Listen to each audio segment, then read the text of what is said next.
to my channel, and today I'm going to be talking about a really important message for my channel and for my stream. It's basically a message about what you need to understand about autism and understand about me, and some recent updates that I feel are important to share with you all, and updates that some of you guys already know about me. But yeah, I just thought I'd come online and kind of share some updates and things that I've been experiencing recently and things that I want to talk about. So come on in, come and chat, come and chill with me, come and hang for a bit. And yeah, there's going to be some things that you need to learn about autism, because I feel not a lot of people do really understand it, or they don't really understand my difficulties that I've been through recently. And there's been some really tough things that I've been through, and things that have been really upsetting me and frustrating me. And yeah, I know some of you have been here and you've seen me have anxiety wobbles and stuff. That's fine, but I just want to come on here and share some news with you, and just kind of kick back and hey Zach, how you doing? Good to see you, buddy. I appreciate you being here as always. Welcome, welcome, welcome. So yeah, I just thought I'd come on here and kind of talk about autism in a broader aspect, and autism as in behaviour and things that people need to know about. And lately there's been a few judgments put against me, that people think that I'm faking or that I'm attention seeking. That's not the case at all. Like, I'm really not. Like, I know that I have autism. I know that I have clear symptoms, clear as day with it. I have anxiety. I have issues with eye contact, sarcasm. I have issues with picking up humour and other stuff like that. I am very aware that I am socially awkward, and there is things that you don't get about me, and there's things that I hold back because a lot of people in my past have hurt me. And yeah, it's kind of made me feel a bit stupid. And yeah, so I just wanted to talk about it, guys, and get it out in the open, and let you guys learn a bit more about what autism is, more in depth from my perspective as a female. And hey, Ghost Tech. um yeah, I'm good, thank you, Zach. Good to see you, buddy. Good to see you, Ghost Tech. I appreciate you coming and saying hey again. It's good to see you. And yeah, so I just thought I'd talk about this topic in a broad aspect. And um yeah, so yeah.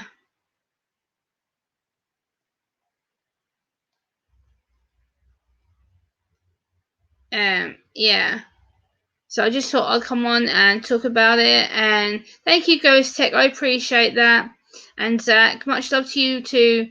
And so autism is a spectrum. Like, not everyone on the autistic spectrum is the same. Like, you have this line, you have non-verbal over here, and you have high verbal over here, and you have what we call like Asperger's in the middle. So for me, it's a case of where we fit on the spectrum and where we feel comfortable and how we can verbalize things and talk about things. And the problem is, a lot of people think that I'm being this attention seeker, or that I'm faking the symptoms of autism.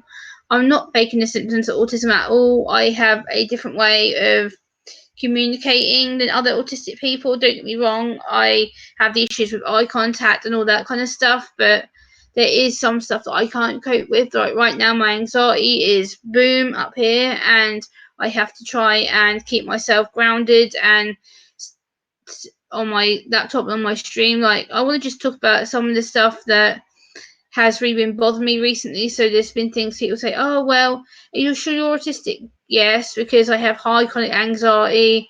I struggle to communicate properly.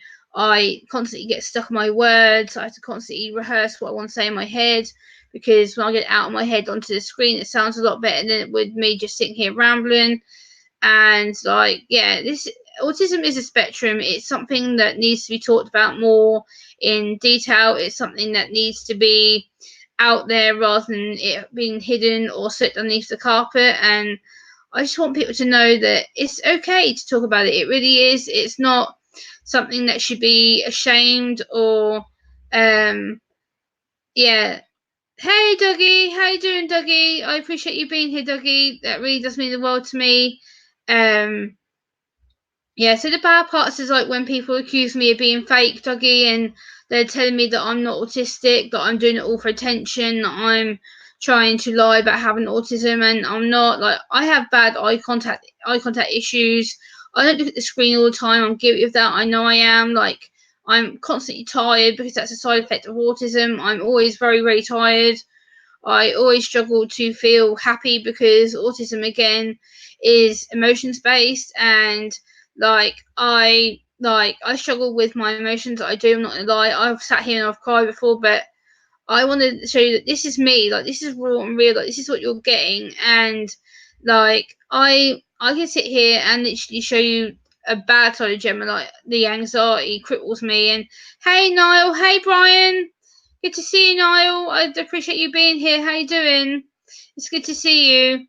And yeah, it's something that I struggle with on a daily friggin' basis. Like, I'm not gonna lie, I sit here and I question everything. I question whether I'm doing the right thing or not, and I question whether people actually want to support me. And autism is a difficult thing to communicate with. It really is, because it's a case of I have to try and convey the message in the most easiest way without you guys getting bored or fed up with me and frustrated with me. And like, it is hard because sometimes I just feel like I don't know where I belong, kind of thing. And sometimes I feel like YouTube doesn't really want me on here, and I feel like I'm kind of having to put like myself into a space to disappear. And sometimes I feel that YouTube doesn't really want people like me on the platform because I speak out about stuff and I'm not ashamed of it.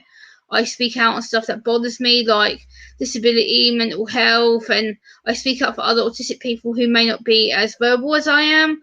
And that's the problem. Like, a lot of people may not be as verbal as me, and I need to be the one to speak up and go, actually, no, this is wrong. No, this is wrong. And I want to sit here and literally help people understand that autism is so difficult to deal with. Like, today, I'm sitting here and I'm completely an anxious wreck. I'm sitting here, my head's going boom, boom, boom, boom, boom, boom, boom, boom, boom, boom, boom, boom, boom, boom at me, and I have to try and process that. I have to try and slow it down, and I have to try and calm myself down to such a standard that I'd be calm. But the thing is, I can't always do that. And the problem is, when you are trying to do stuff, sometimes it's just a case of self coping and self calming, and sometimes that doesn't work. And I have to learn to make sure that I'm being appropriate. And it's hard. Like, autism defines me to quite a bit because it's a case of I have sensory issues, I have issues with being straightforward on my stream. I have issues with wanting to talk to people, and that's my bad. Like, I have to try and work through that and push through it. And like, it is difficult. Like, I'm not gonna lie, sitting here right now, I'm anxious, I feel sick, I feel nervous. I'm having to try and tell people how it is because not a lot of people understand me. And so I understand that. Like, I know I can be very confusing. I know that I can go from one mood to the other. I get that. And the problem is, it's because that's to do with my autism. One day I can be absolutely fine, roses and rainbows and woohoo. And then next day I can be like, oh my God, the world is devastating, the world sucks, and da da da da. And it's really difficult. Like, right now I am struggling. I'm not gonna lie. Right now I am struggling to even get my thoughts together, how I think, how I feel. Like, everything is mixed in into one feeling, and that's the problem. Like, I can sit here and try and tell you how I feel, but at the same time I can't, because my head's just going dum dum dum dum dum, and then I've got my stomach and back pain as well, which is causing me massive pain and issues in itself. And it's difficult. And I want people to understand that autism isn't as straightforward as people say it is. It really isn't. Like, the amount of issues I go through every day with noise and crowds and anxiety and feeling anxious constantly, where to the point where I feel I'm going woo.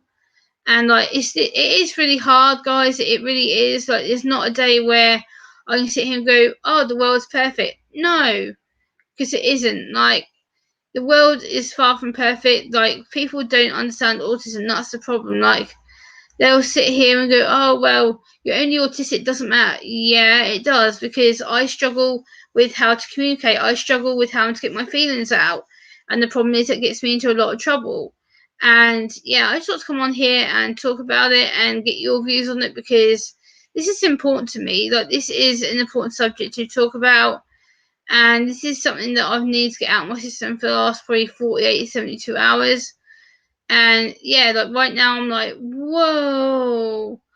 I kind of feel like I'm going woohoo and spinny, spinny, spinny, and all the rest of it. Like, I do feel like nervous and like sitting here right now. I know that some people are going to probably be like, oh well, Gemma's on a rant again, whatever. But I'm not on a rant. I just want people to understand that this is one side of autism you don't see. Like, I don't usually show you this side of autism. I don't, because you guys don't see it. But you know what? You want me to be raw and real with you? Then I am being raw and real. This is seeing me on a bad day. This is seeing me when I've got anxiety, chronic. This is me seeing me when I don't feel well. This is me being completely raw and real and open to you and seeing everything that autism has to offer. Like, this is me where I'm wanting to pull my hair out and wanting to scream and shout and get stressed and everything else. Like, you guys don't see that. Like, I can sit here and pretty much hide that from you, and like, it's difficult. Like, it's not an easy thing to deal with. Like, being on the spectrum is hard at the best of times, and knowing that I have to try and hide my emotions because of people being scared of it, it's difficult. And knowing how to balance that emotion as well, that's the problem. Because you have the anxiety, you have the fight or flight emotion, you have happy, sad, frustrated, you have other senses that are whacking me at the same time. So it's a case of going, whoa, whoa, okay, what's this? What's this? What's this? What's this? And the thing is, it is difficult, and it's something that I have to learn to do, and it's something that I'm constantly on a learning journey with. And um okay, Amber, I appreciate that. I know Dad's gone for a nap. He says he's gonna phone me back later, so I appreciate that. Mum, if you want to come on the panel with me at some point, that'd be great. Yeah, I just thought I had to talk about this because I've had it to the back teeth where people are judging me and making assumptions about me, and I've had enough. I don't want to sit here and keep quiet anymore. I don't want to sit here and go, you know what, you can make fun of me all you want and say shit all you want. I don't care. But you know what I do? Because I am autistic, I'm highly anxious, I'm frustrated, I'm annoyed, and like, people don't get it. They judge me because they think that they can get away with throwing my label in my face, and it's not going to happen. Like, I'm fed up with people going to me, well, you know, Jem, that poor autistic girl, like, you know, she seems that all she wants to do is moan and da da da da da da da. No, it's not that at all. The fact that I struggle constantly with communicating, I have to constantly doubt myself and second guess myself on what I'm doing, and the problem is, I get anxious, I get upset. When I get upset, it leads me to feeling like no one likes me, and I go through all that hate period, and I feel that no one wants to really understand me. And it I am right now anxious, as you can probably tell. I am 100% anxious. Like, I can sit here and go, oh my god, what, huh? Like, as you can probably see, like, I'm rocking a little bit because I'm anxious. Like, I have one of my stimming toys here with me, and right now I am feeling like I need to stim, and I'm feeling like I am really anxious. I feel like I need to literally scream, and I feel like I could cry, and like, my body right now is so tense, it's ridiculous. Like, you guys don't get the pain I'm in. Like, the stimming is one aspect of it, but the fact that I have a trapped nerve in my stomach right now isn't helping the situation. And like, right now I am just like sitting here stimming, and whether you can see that or not, I really don't give a toss, because like, I need to stim. I am constantly feeling on edge. Like, I constantly feel like I'm being judged, and this is the side of autism that you don't see. And like, I am stimming right now. Like, you guys probably get it, you see it, but this is a form of stimming. Like, me just slowly rocking back and forwards is self-soothing. It helps me to deregulate, and like, I felt so tense the last few days that I'm not even being funny. Like, exactly, Brian. I'll show that on the message on the stream. So this is what Brian says. The biggest problem with this world is people don't understand autism and refuse to learn and be compassionate. Exactly. Hey, Bone Dancer, good evening to you. Hello, hello, hello. Um, hey, Eileen, how you doing? It's good to see you. And the problem is, people judge me and they say that, oh, well, Gemma's doing it for attention. Gemma's doing it for subs. No, I'm not. I'm showing you the ugly side of autism. This is what you don't get usually on my streams. You don't get me being anxious. You don't get me being in a panic attack. You don't see me being raw and real like this. Like, I need to start showing this stuff so you guys look. I'm pale as a ghost. I'm wearing a scruffy ass jumper because I can't be bothered to get dressed properly. So like, I'm literally this like, this is me in a distressed state, guys. Like, you don't see this often. Like, this is a way that I'm telling you, like, this is a way that I'm coping right now. This is therapy for me. This is a case of how I'm stimming, and this is how I'm getting my emotions regulated because I'm coming on stream to talk about it. This is the way that I see things, and this is the way that I feel things. And the problem is, people don't get it. And this is autism, guys. This is the ugly side of autism. This isn't what you see all the time. This isn't the woohoo, rainbows and roses thing. No. This is the anxiety. This is the depressive feelings coming out. This is the emotions coming out. This is stuff that you don't see. Um, yeah. And Ghost Tech, you're not too old, and this isn't drama, Ghost Tech. This is autism awareness. This is what you should be seeing of me. This is what you need to be educated on, because this is how I get sometimes. This is how my anxiety controls me. Like, I can sit here and cry and get upset. I know Eileen has seen me before like it. I know a lot of other people on my stream have. Like, I can sit here and be really, really upset, and like right now you can see me rocking and getting stressed out. And this is the ugly side of autism. I'm not gonna lie, this is not me on a usual day. This is not me on a usual activity where I'm not stressed. Like, I don't usually show this side of autism for the pure reason people get scared, they get anxious, they think, oh, Gemma's just doing it for attention, she's doing it for the subs. No, I'm not. This is me in a chronic anxiety state. This is me feeling absolute pooped. This is me feeling absolute shit about myself. And this is what you don't get. This is me feeling absolute shitty and anxious and nervous. And this is what you don't see about me. Like, I hide a lot of my stims and I hide a lot of my anxieties because people don't want to see that. Be real. They don't want to see. They want to see the I'm fine. I don't care. Da da da da da da da. What do I need to do now, lol? Really? And hello, Kajia Reeves. Happy Sunday to you. Yeah. So this is something that you don't see. Like, I'm opening myself up for criticism here. I'm opening myself up for critique. I know a lot of you probably will critique me for this, and so be it. Like, I really don't care. Like, it's my health and well-being over you not being uncomfortable. That's the way I see it. Like, um, I'm not nervous as such, Foxy. It's just I'm making a point that people don't see me. Ben, do you want to come on panel with me, Ben? I'm going to put the link in the chat. Hold on a second. I'm going to put the link in the chat. Let me. Thank you, Dougie. I'm going to put the link in the chat right now. So if someone wants to come up and be with me, there we go. I'll just put the link in the chat. If someone wants to come up and help me and talk to me about this, it'd be good. No, you're fine, Ghost Tech. No worries, Ghost Tech. It's all good. Ghost Tech, you're all good, buddy. It's good. No worries.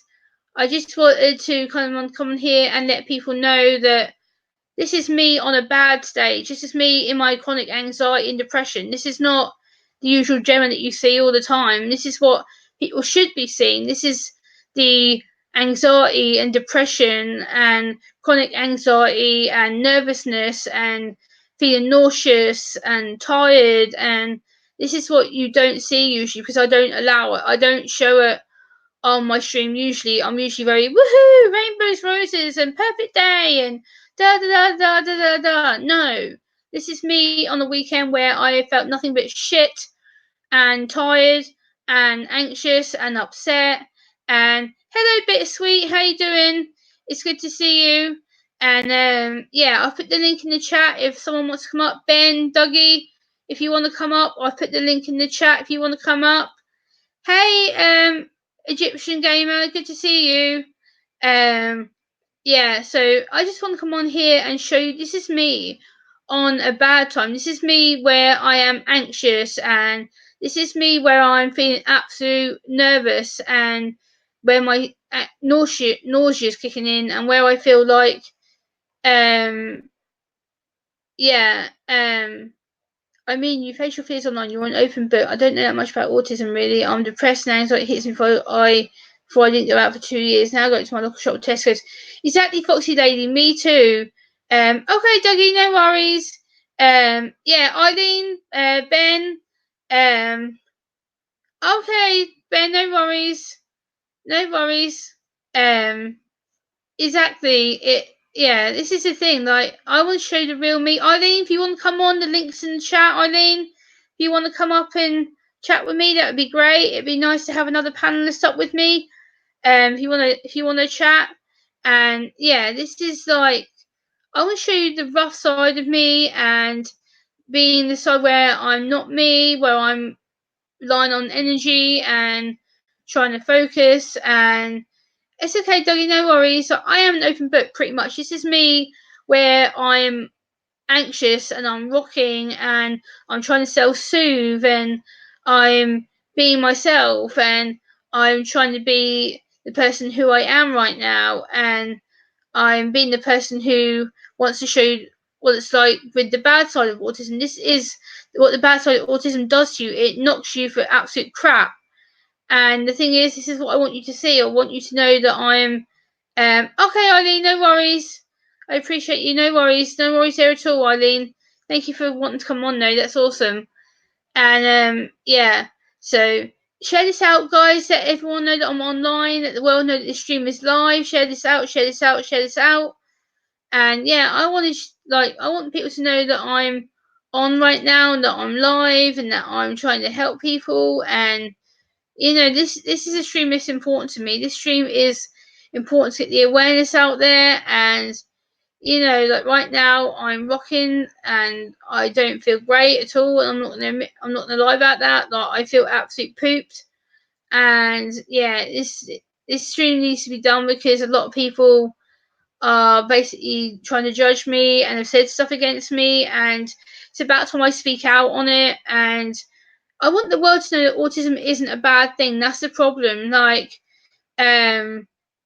I know, Brian, that's fine. Brian, if you want to come up, the link's in the chat, Brian, if you want to come up and speak to me. I have put the link in the chat a couple of times, so if you want to come up and be on the panel with me, I have actually put it up in the chat. I'm actually going to have some of my drink right now because my throat feels like it's closing up.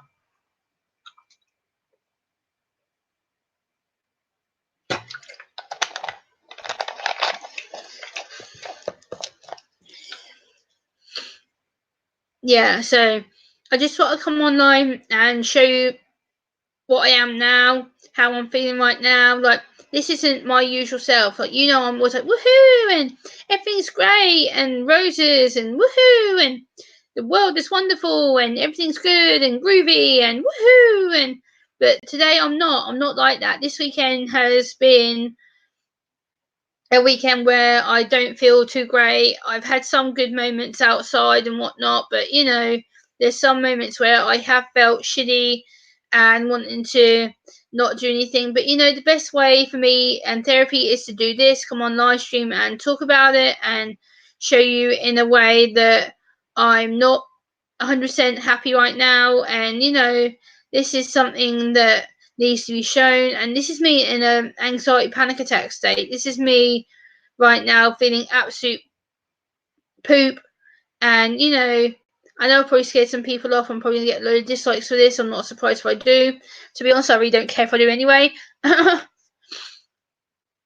yeah, I just thought I'd come on and talk about it and show you that this autism doesn't always be woohoo and great, and autism doesn't always mean that my life's going to be great, because it doesn't. Far from it. Like, I can sit here right now and tell you how depressed I feel and how anxious I am, and like, yeah, I can sit here right now and I'm telling you the absolute truth. Like, I can sit here and say that I feel really anxious, and right now my anxiety, I'd say out of 10 I'm probably at an 8. And I can sit here and be emotional and everything else, but I tend to keep that buried because it's something that people don't really need to be seeing of me. But I do that. I literally, like, I'm going to put the link in the chat again. So if you want to come up on panel with me, I'm going to put the link in the chat.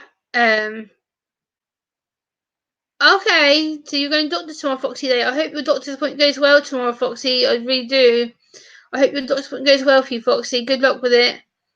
Yeah, so I'll just put the link in the chat again if you want to come up on panel with me.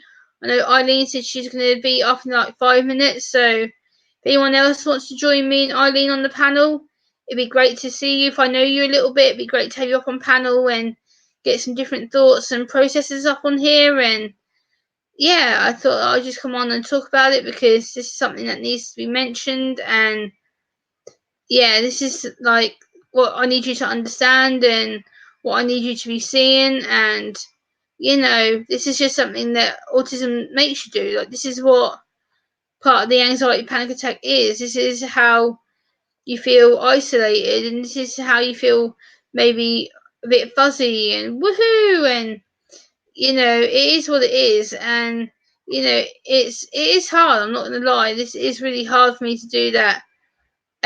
Just donate £5 to someone and they ignored me, haha. Okay, Ben, take care. See you later, Ben. Have a great day. Thanks for being my stream buddy. I appreciate it.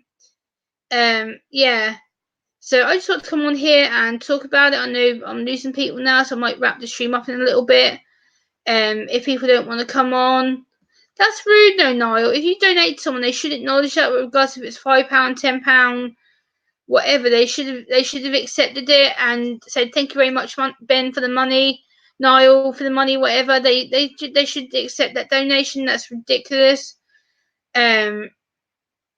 Yeah, crowds get my autism going as well, Sherlock. Absolutely. I know you're a fellow Aspie, same as me, so I totally get that. Okay, Ben, take care. Yeah. Well, I'm gonna put the link in the chat again. If people want to come up, I'm gonna put the link in the chat, and people can come up and speak to me about this. And yeah, if you want to come up and speak with me on the panel and have your thoughts about it, I'm going to put the link to someone in the chat as well in here. Yeah, so I'm going to post it to her. I'm going to post it to him. I know he's gone to bed, but oh well. Post it to him as well. Yeah, so I'll post it in the chat if someone wants to come up and chat and just have a bit of a kickback with me. That'd be cool. And yeah, I just want to come on here and kind of show you what you need to understand and what autism can be like for people on the spectrum. I'll see you soon. You got any other videos I can watch? Niall, take your pick. There's loads of videos on my channel. Niall, take your pick.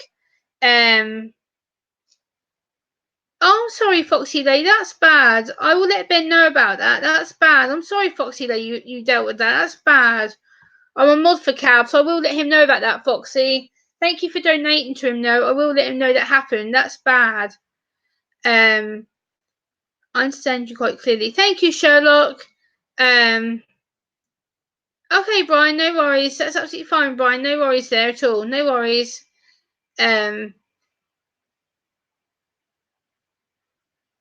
Yeah, I think so, Foxy Lady. I can see your comments. Yeah. Love you too, Niall. Take care, Niall. Have a great day. I appreciate you being here, buddy. Take care. I appreciate you being here more than you know. Thank you, thank you, thank you, thank you, thank you. Yeah, I know BloodX. BloodX is a fantastic guy. I've known BloodX now for about 2 years out of the 3 years I've been on YouTube. So yeah, I know BloodX quite well. He's a really good guy, really, really nice guy, and supports me a lot. He recently made me a moderator on his channel. So yeah, I know BloodX quite well. I have spoken to him on private calls as well. So I have spent a lot of time speaking to him on private calls and stuff. But yeah, if you want to come on the panel, someone wants to come on the panel and speak to me, I will put the link in the chat. And yeah, so if people want to come on and speak to me, that'd be cool. I have just put the link in the chat, so if you want to come up and speak to me and spend some time up on the panel, it'd be cool. But yeah, this is just a really important thing to talk about, and you know, this is have a wonderful night, Niall. Take care, my friend. He is an awesome fellow, Brian. Absolutely.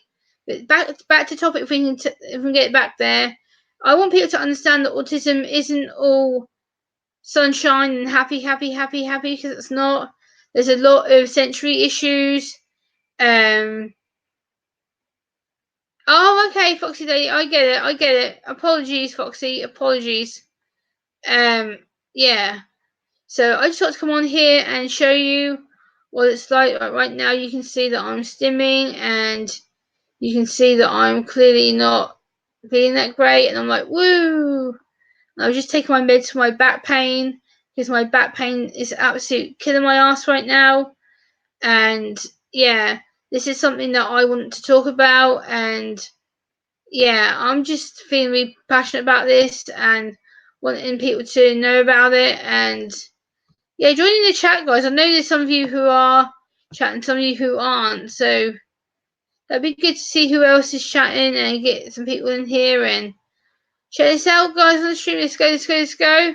Let's share this out so people can see who's in here, and it'd be good to get some people up on panel, because I think having a voice on here would help. And yeah, but yeah, feel free to come on panel if you want to, guys. I put the link in the chat a few times. If you want to come online and uh, join me in the conversation. But this is me in my weakest area. This is me when I'm feeling absolute pooped and rubbish, and I'm tired, I'm anxious, and my stomach feels like it's all like knotted and bleh. And yeah, this is me in a not so good state. Like, you can say that I'm literally like feeling absolute poopy and crappy, and um yeah, I'd say you need a computer, or at least a phone that'll work with StreamYard, Sherlock. Yes. Um. Yeah. So you at least need a computer or a phone to work the panel. I'm on a laptop doing this panel, so for me that's the only way I can work it. So um. No, I take another medication, Foxy Lady, right now. But yeah, I just want to come on here and talk about things, and kind of get people to understand that autism isn't this big bad thing, and it's a case of getting to understand me and to understand the topic at hand. And I'm going to lean back a bit, because right now my back is hurting, so you can see me leaning back because I need to sit back on my pillow, because I'm in absolute excruciating pain right now. And yeah, I just want to show people what it's like for me on a daily basis with autism.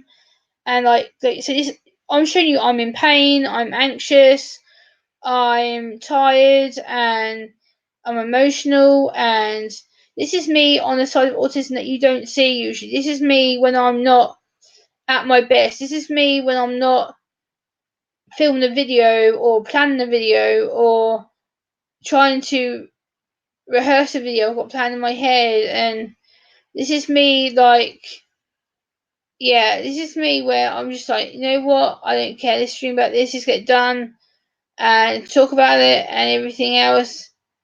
So, this is what people see in me, this is what people are getting of me, and you know what, it is what it is. So I just want to come on here and kind of give you a brief outlook, update, whatever. And yeah, I just want to come on here and talk about it. And I'm just sick of the judgment, that's all. I'm sick about the judgments being thrown towards me, other autistic people, and people who have disabilities and mental health issues. It's about time it stopped, like, we are human beings like the rest of you. And it just annoys me, because you can do just as much as what you can do, if not more. Exactly, Sherlock, exactly. And the problem is, people don't recognise that. They kind of sit here and go, oh, well, she's doing drama. No, I'm not doing drama at all. What I'm trying to do is to get you to understand that it's not all what I think and feel, it's what the autistic community feels as well. So, this is the thing. Like, you can sit here and lurk, that's fine. I know if you are looking right now, but there's only like 2 or 3 of you who are actually chatting in the chat right now. So I know there's 2 or 3 of you lurking behind the scenes, and yeah, it's not fun. So, it is what it is, and yeah, this is me being vulnerable. This is me being absolutely out of my comfort zone. And yeah, it is what it is, really, and yeah, it's something that I should have done. But, there we go. That's me in a nutshell. That's me when I'm not feeling too well, and I apologise for the sort of ramble, but this is me on a bad time. This is me where I'm feeling absolute kind of what the hell's happening to me kind of thing. And yeah, this is the side of autism that you need to see, like what you need to understand.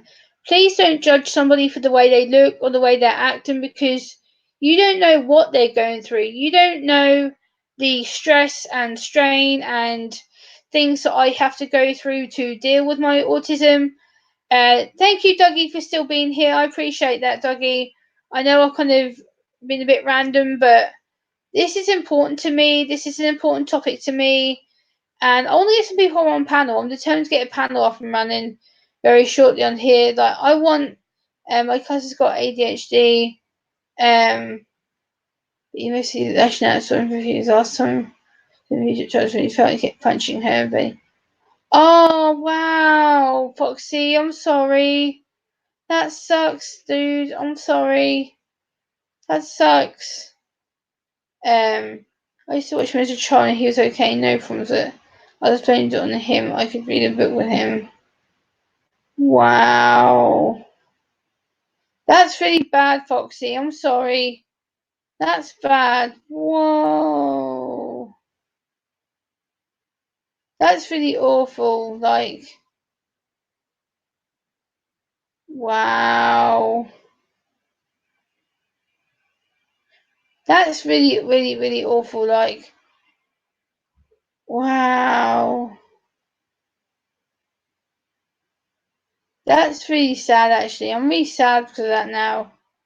Call me a weird person. I think I'm falling in love can be half autism as well. Absolutely. Dougie,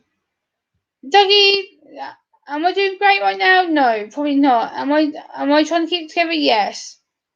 I could really do with a panelist though, because I feel like I'm going into a freaking depressive hole. I'm like, wow. I kind of feel like I'm going into a massive depression hole, and like, I've got pain right now. I'm sitting here and I'm anxious as hell. I've got pain in my chest right now. I've got pain in my shoulder right now. I've got pain in my side, and like, I'm sitting here in absolute agony, but I'm forgetting about it because of you guys. I'm sitting here telling you how I feel. And Barbara, good afternoon to you, Barbara. How are you doing? And I just wanted to come online and talk about it. And I'm sick to death of autism judgment. Hey, Sam Holman, how you doing? Good to see you, brother. I appreciate you being here. I'm sick of all the judgments against me. I'm sick of thinking, well, you're not anxious, you're not autistic. Okay then, if you say so, but I know that to be bullshit. I know that it's true for your bullshit. It's because I'm autistic. So what the hell? It is what it is. And hey, Barbara, if you want to come up on panel, Dougie or Barbara or Sam, I'm gonna put the link in the chat, and you guys can come and help me. There we go. I'm going to put the link in the chat again. If you want to come up, there we go. There's the link. And yeah, if you want to come up and help me, it'd be great. It'd be great to get someone's link.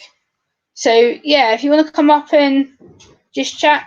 Hey, best friend, get your ass up here, please. Now, Creating Madness, you are coming up on here right now. Creating Madness, don't even argue it. You are coming up here. Click that link right now. Best friend, you are getting your backside up here now. Get on my panel, please. Get on panel. Best friend. Creative Madness, get on panel, please.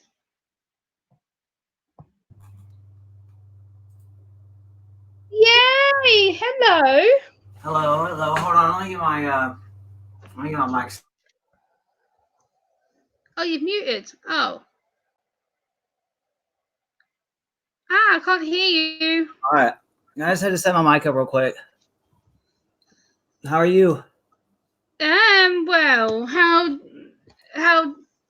depends on how you mean that question, best friend. I don't know. How are you physically? How are you mentally? Mentally, not good. What's going on? Like I've been trying to get hold of you for the last God knows how long. Um, I've had some really bad issues. I'm on 2 sets of meds right now. I feel like I'm slightly losing the plot to live. Yeah. Is it a change in medication or Yeah, I'm on 45 milligrams of antidepressant tablets. I'm also on some painkillers because which I've got a trapped antidepressant? nerve in my stomach. You know what it's called? The Pardon? antidepressant. Yeah, citalopram. It's called what? Citalopram. It's a antidepressant, anti-anxiety medication. Citalopram. Yeah.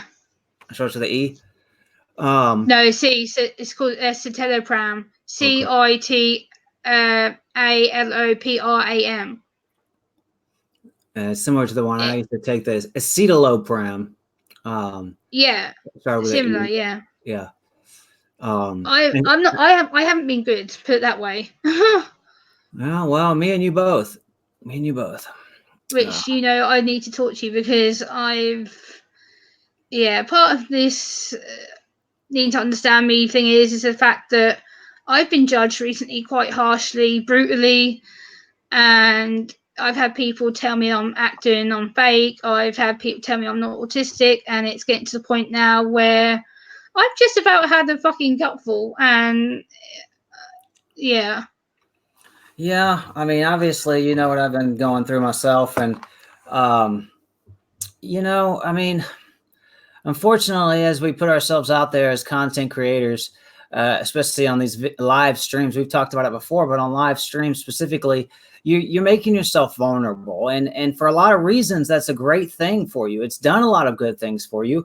It's opened up, helped with your social anxiety. It's helped with you opening up and doing doing a lot of things that you may not have normally done. So in so many ways, it's a good thing. But Yeah. we're putting ourselves out there, making ourselves vulnerable, um, and it's hard. I know it's hard to ignore or dismiss trolls and hateful comments. Um, I wish I could. I wish I could just pa and stop it for you, but uh, I really don't. I mean, I've been having a hard time with the similar situation, so I kind of have don't really have an answer for you, but you just got to stay strong, and then knowing who you are, and that are autistic, obviously, and that you are a great person, and really doing great things here on YouTube and just in general in life. And I've recently got myself down from. I just crawled out of a depression hole that I was in for nearly a week. And, Yeah. I'm just now feeling myself again and being able to say these things to you.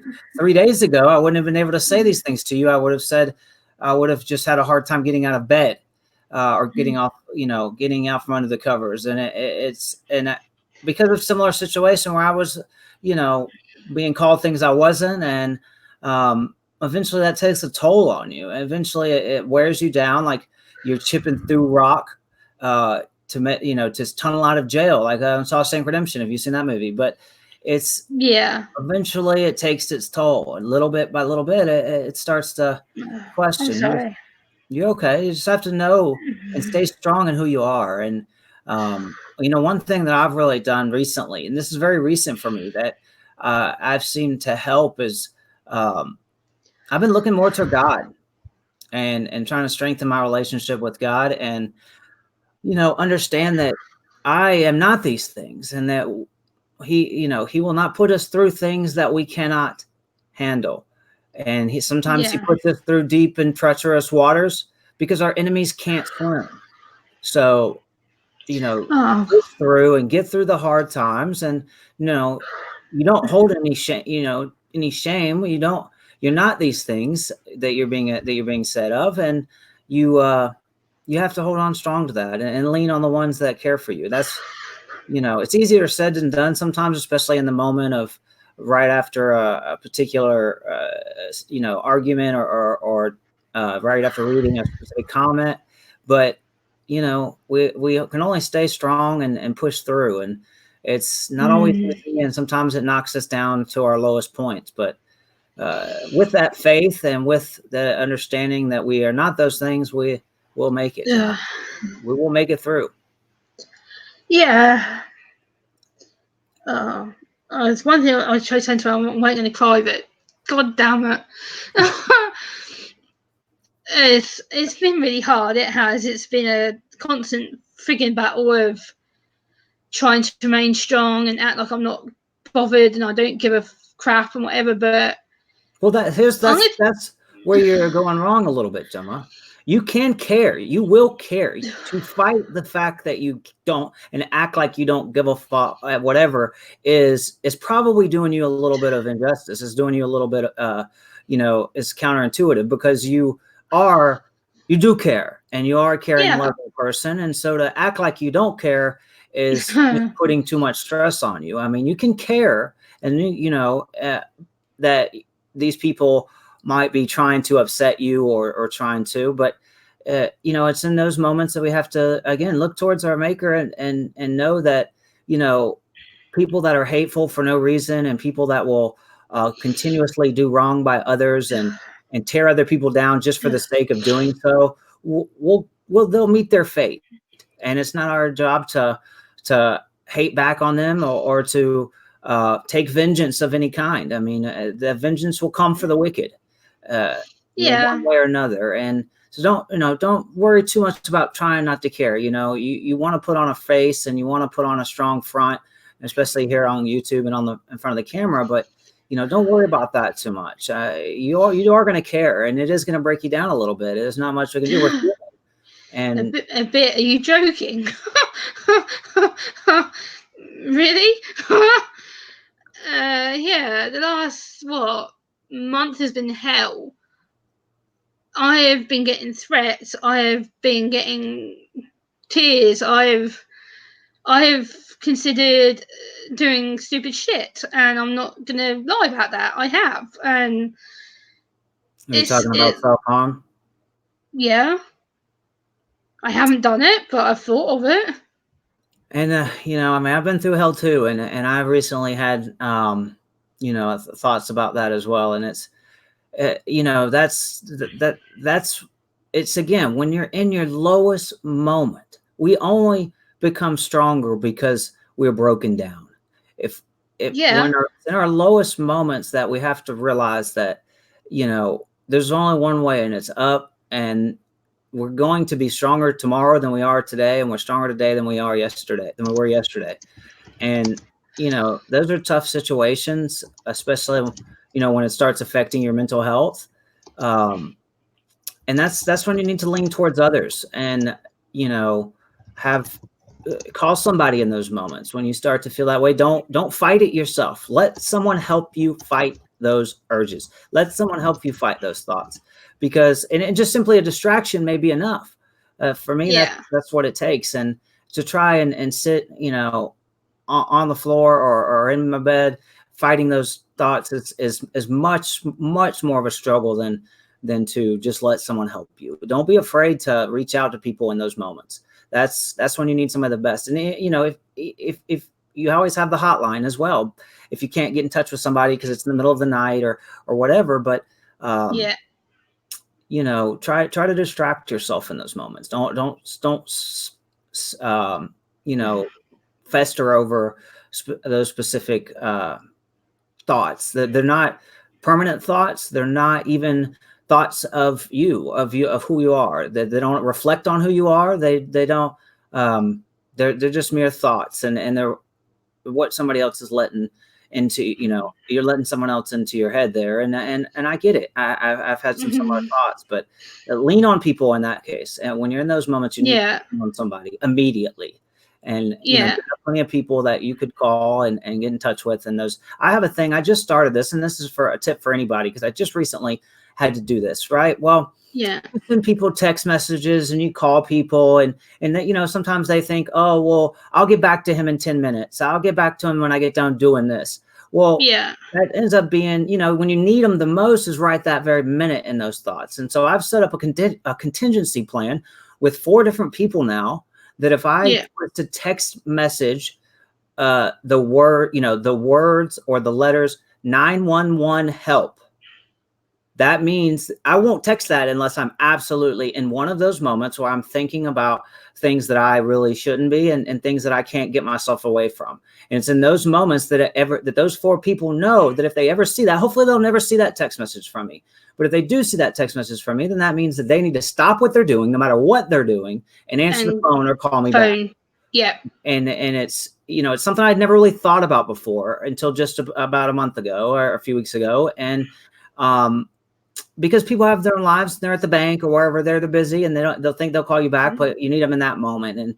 And so I set up, that contingency plan, and it's given me, not only, I haven't used it, I don't plan on ever using it, but it's given me peace. It's given me an understanding that I'm not alone. It's in those moments you try to call 4 or 5 people, whatever, and nobody's answering. You kind of start to think, well, that's because nobody likes me. That's because I don't matter that much. And that's not true, but that's what we tell ourselves. Yeah. And so that plan, this contingency plan, has given me the peace and solace of mind to understand that I'm not alone. That these people will absolutely drop what they're doing, no matter what it is, to answer my phone call if they knew it was an emergency like that. So that's just advice to anybody. I want to say something right now as well, and I know not a lot of people would like this, but it needs to be said. It needs to be said now. And that's regarding my friendship with Joker, who's on the panel right now. And I know not a lot of people are going to like this, but tough crap. I don't care. It's been bugging me for absolute frigging months now, and enough is enough. And let me just say this pure and clear in front of him, so he knows that I have no bad intention whatsoever. I never have done with him. He knows that. He's my best friend. I'm putting that out there. He's been with me since the beginning of my channel. He's done nothing but help me. Constantly does help me all the frigging time. He's been on the phone with me and I've had meltdowns like this. He's been there when I've wanted to self-harm myself. And I know a lot of people don't like that. Guess what? Tough luck. I don't give a crap. You're not going to stop me being best friends with him, regardless if you try and threaten me or not. I do not give a shit. You can stop threatening me. Pure and simple. That's the way it is. I don't need you threatening me. I don't need you telling me that I can't be friends with him. Tough. Deal with it. I'm not going to stop being friends with him because you don't like him. What has he done to you? Nothing. Leave him alone. Sorry, had to say that. You're fine. And I don't, I usually don't address this. See, it's not the first time you've said something like this, and I usually don't address it. But, to those people that may be telling you these things, that may be encouraging you to not communicate with me, whatever. I just to your last question that you just asked, I would love for these people, person, whoever, however many it may be, to state publicly what I have done to them. What have I done to anybody? People don't. I do. I'm weird as hell. Me both. I have my own ways, and sometimes I rub people the wrong way as far as my videos and my content. But my content's my content, and you don't have to watch. And I don't troll. I don't bug. I don't go after people. I don't even tell people. I've never told you once, Gemma, to not like someone, to not watch someone, to not. No, that's you not haven't. my place. No. That's not my job to inform you of who's bad and who's good. I know that you have a good sense of character, and I know that you will make a good decision when it comes to those types of situations. And so I have no doubt that you don't need that counsel. And so I just don't understand. I mean, I've caught a lot of slack, especially in this last drama that was totally fabricated over blocking somebody from my channel. And that's one thing we'll say again. If you block someone from your channel, it is not wrong. It is No, not it's not. necessarily the nicest thing to do. It is not against YouTube policies. It is not against the law, and it is not a sin. So therefore, it is not wrong to block someone from your channel. If it's not the nicest thing or most polite thing to do, I informed the guy. The guy knew about it. It was a year ago, and he tries to come after me here a year later. And it's been hard. It's been tough on me because it's the hate wagon that people jump on to. I just never liked that guy. He shouldn't be watched. Mom shouldn't allow their kids to watch him. And what have I ever done for content or anything that have not been allowed for children to watch, or anybody for that matter? I don't hate on people. I'm not a drama channel just constantly hating on people. I mean, there's plenty of drama channels out there doing nothing but spitting hate.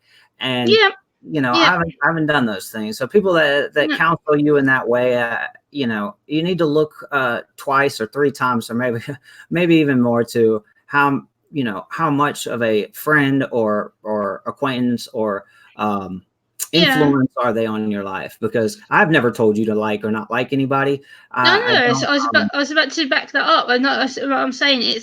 I don't want people being horrible about you. Like, as soon as I hear your name being defaced, that I will snap anyway. And I'm sick of people judging you, making horrible things about you. And it has to stop somewhere. And if you want to come to me and yell at me and threaten me and try and tell me that I should run a mile from him and not talk to him, guess what? You just pushed me close back to him. So congrats. I'm not going anywhere. I don't even like talking about this on my own channel, but I draw the line when it starts when it starts affecting people that I do care about, and they feel like they're being hated on because under my name or whatever. But it's something I have to deal with. I do rub people the wrong way. I am odd, weird. I do things a little bit differently. I'm more intelligent than most people. I know they don't like to hear that as well, but my methods and methodology, it seems like madness. And that's why my channel is currently Creator Madness, because it seems like madness to somebody, but there's always methodology in the madness. And just because it's my way of doing things, it doesn't hinder or, hurt people or, stop people from creating their own content or being happy in general. So there's nothing wrong with the way I conduct myself. I don't troll people. I don't try in any way. I always have good intentions. Sometimes do I have some situations in the past here on YouTube that I made a mistake? Sure. Have there been times when I, may have done what I thought was best and it turned out not to be what was best? Sure. But I've always had good intentions. I never want to do bad by anybody. I try to do right by everybody. And it's, those people that, again, the wicked are not my responsibility to justify, rectify their thought process or their opinions of anyone, including myself. And so if they want to continue to spit hate, then there's nothing that I really am going to do about it. I wish it wouldn't go to other people that consider themselves friends with me or whatever to try to influence them away. I mean, I don't know if that's just gossip or spreading drama or what, but my relationship with Gemma specifically has always been prosperous on both ways, beneficial on both sides. We've helped each other in many, many situations that we felt like we didn't have anybody else, and it's not anybody's business to tell either one of us that we should or shouldn't hang out with each other or talk to each other or console each other, whatever. That's ridiculous. And I hate to even have to say that here today, but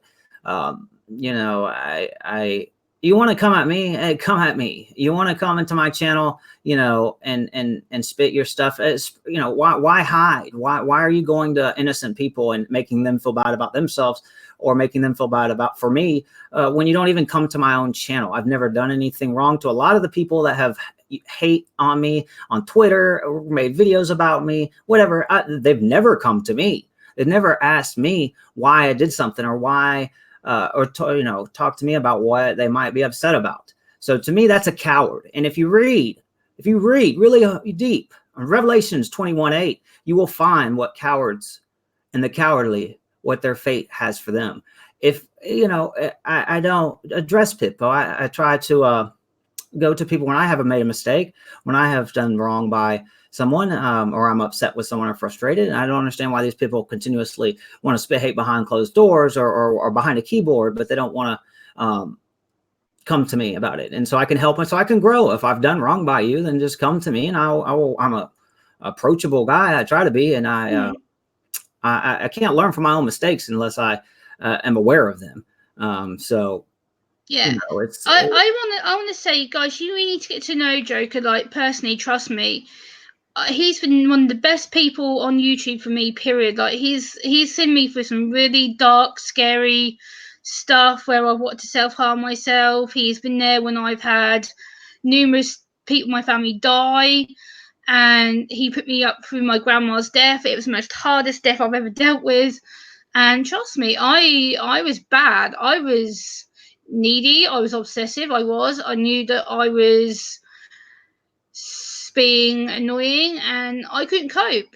I was at my wit's end. I was upset. I was very angry. I was lonely, and he was the only person who answered the phone to me constantly. He was the only person who was there to go, Gemma, it's okay, I'm here. And I was on the phone with him at 4, 5, 6 o'clock my time in the morning, going, what the hell am I doing? Like, why am I here? Some days I didn't want to even wake up because I'd rather be with my grandma. But I realised that was very, very selfish thinking, and I stopped doing it. But Joker is an amazing person. Like, he's lifted me up for some really other dark, creepy stuff, and all the autism stuff we're doing is fantastic. I want to pick that back up. That's another thing that we both are passionate about.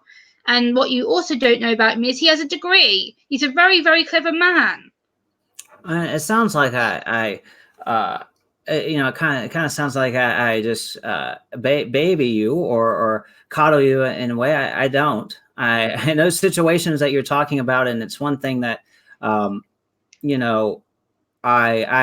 we've always been honest with each other, and sometimes I have to, I explain it to the way I see it, or the way that, a little bit more bluntly or abruptly. And a lot of times it seems that you've responded well to that, because, a lot of people just want to, they either want to cut you. Some people want to just cut you down, and then some people just want to,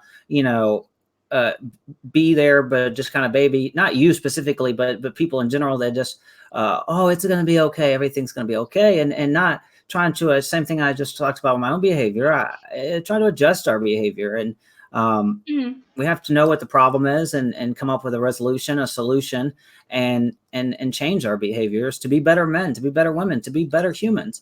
And, sometimes I've told you how it is, and it's kind of, I think you've responded well to that, because I don't mean to make you sound bad. That wasn't my intention. I just wanted people to know, like, our relationship, and, like, I shouldn't have to explain that. That's the thing. I have a very good relationship with Joe. Like he said, we've been backs and forwards now for 2 years, pretty much. And he's to me, he's not just my friend. He's my family. He's someone that I can go to out of YouTube, and I can text him on Facebook or on Twitter and go, hey, how's your day? I miss you. I'm thinking about you. I don't have to just sit here and go, oh, I'm only allowed to talk to him online. No, I have that connection elsewhere, off the internet. This is the cancel culture, Gemma. This is the cancel culture that is forming around us, and it's becoming part of everyday life, and it's terrible. People make mistakes. I make mistakes. Okay, I say the wrong things. Sometimes my comedy gets to be a little bit, to some have claimed offensive. Well, what they don't know is that I've talked to the people prior to the stream or after the stream to make sure that they weren't offended. And if two people have an agreement that the words being said from one to another are not offensive, they're not offending, then therefore they are not offensive. A third person can't say, if I was that person, if he made that joke about me, then I would be offensive. I would be offended. Therefore, he's offensive. Well, no, because you're different, and we don't have an agreement, and you can't you don't have the same experiences as the person that I was joking around with on my game show or on my trivia or whatever it may have been.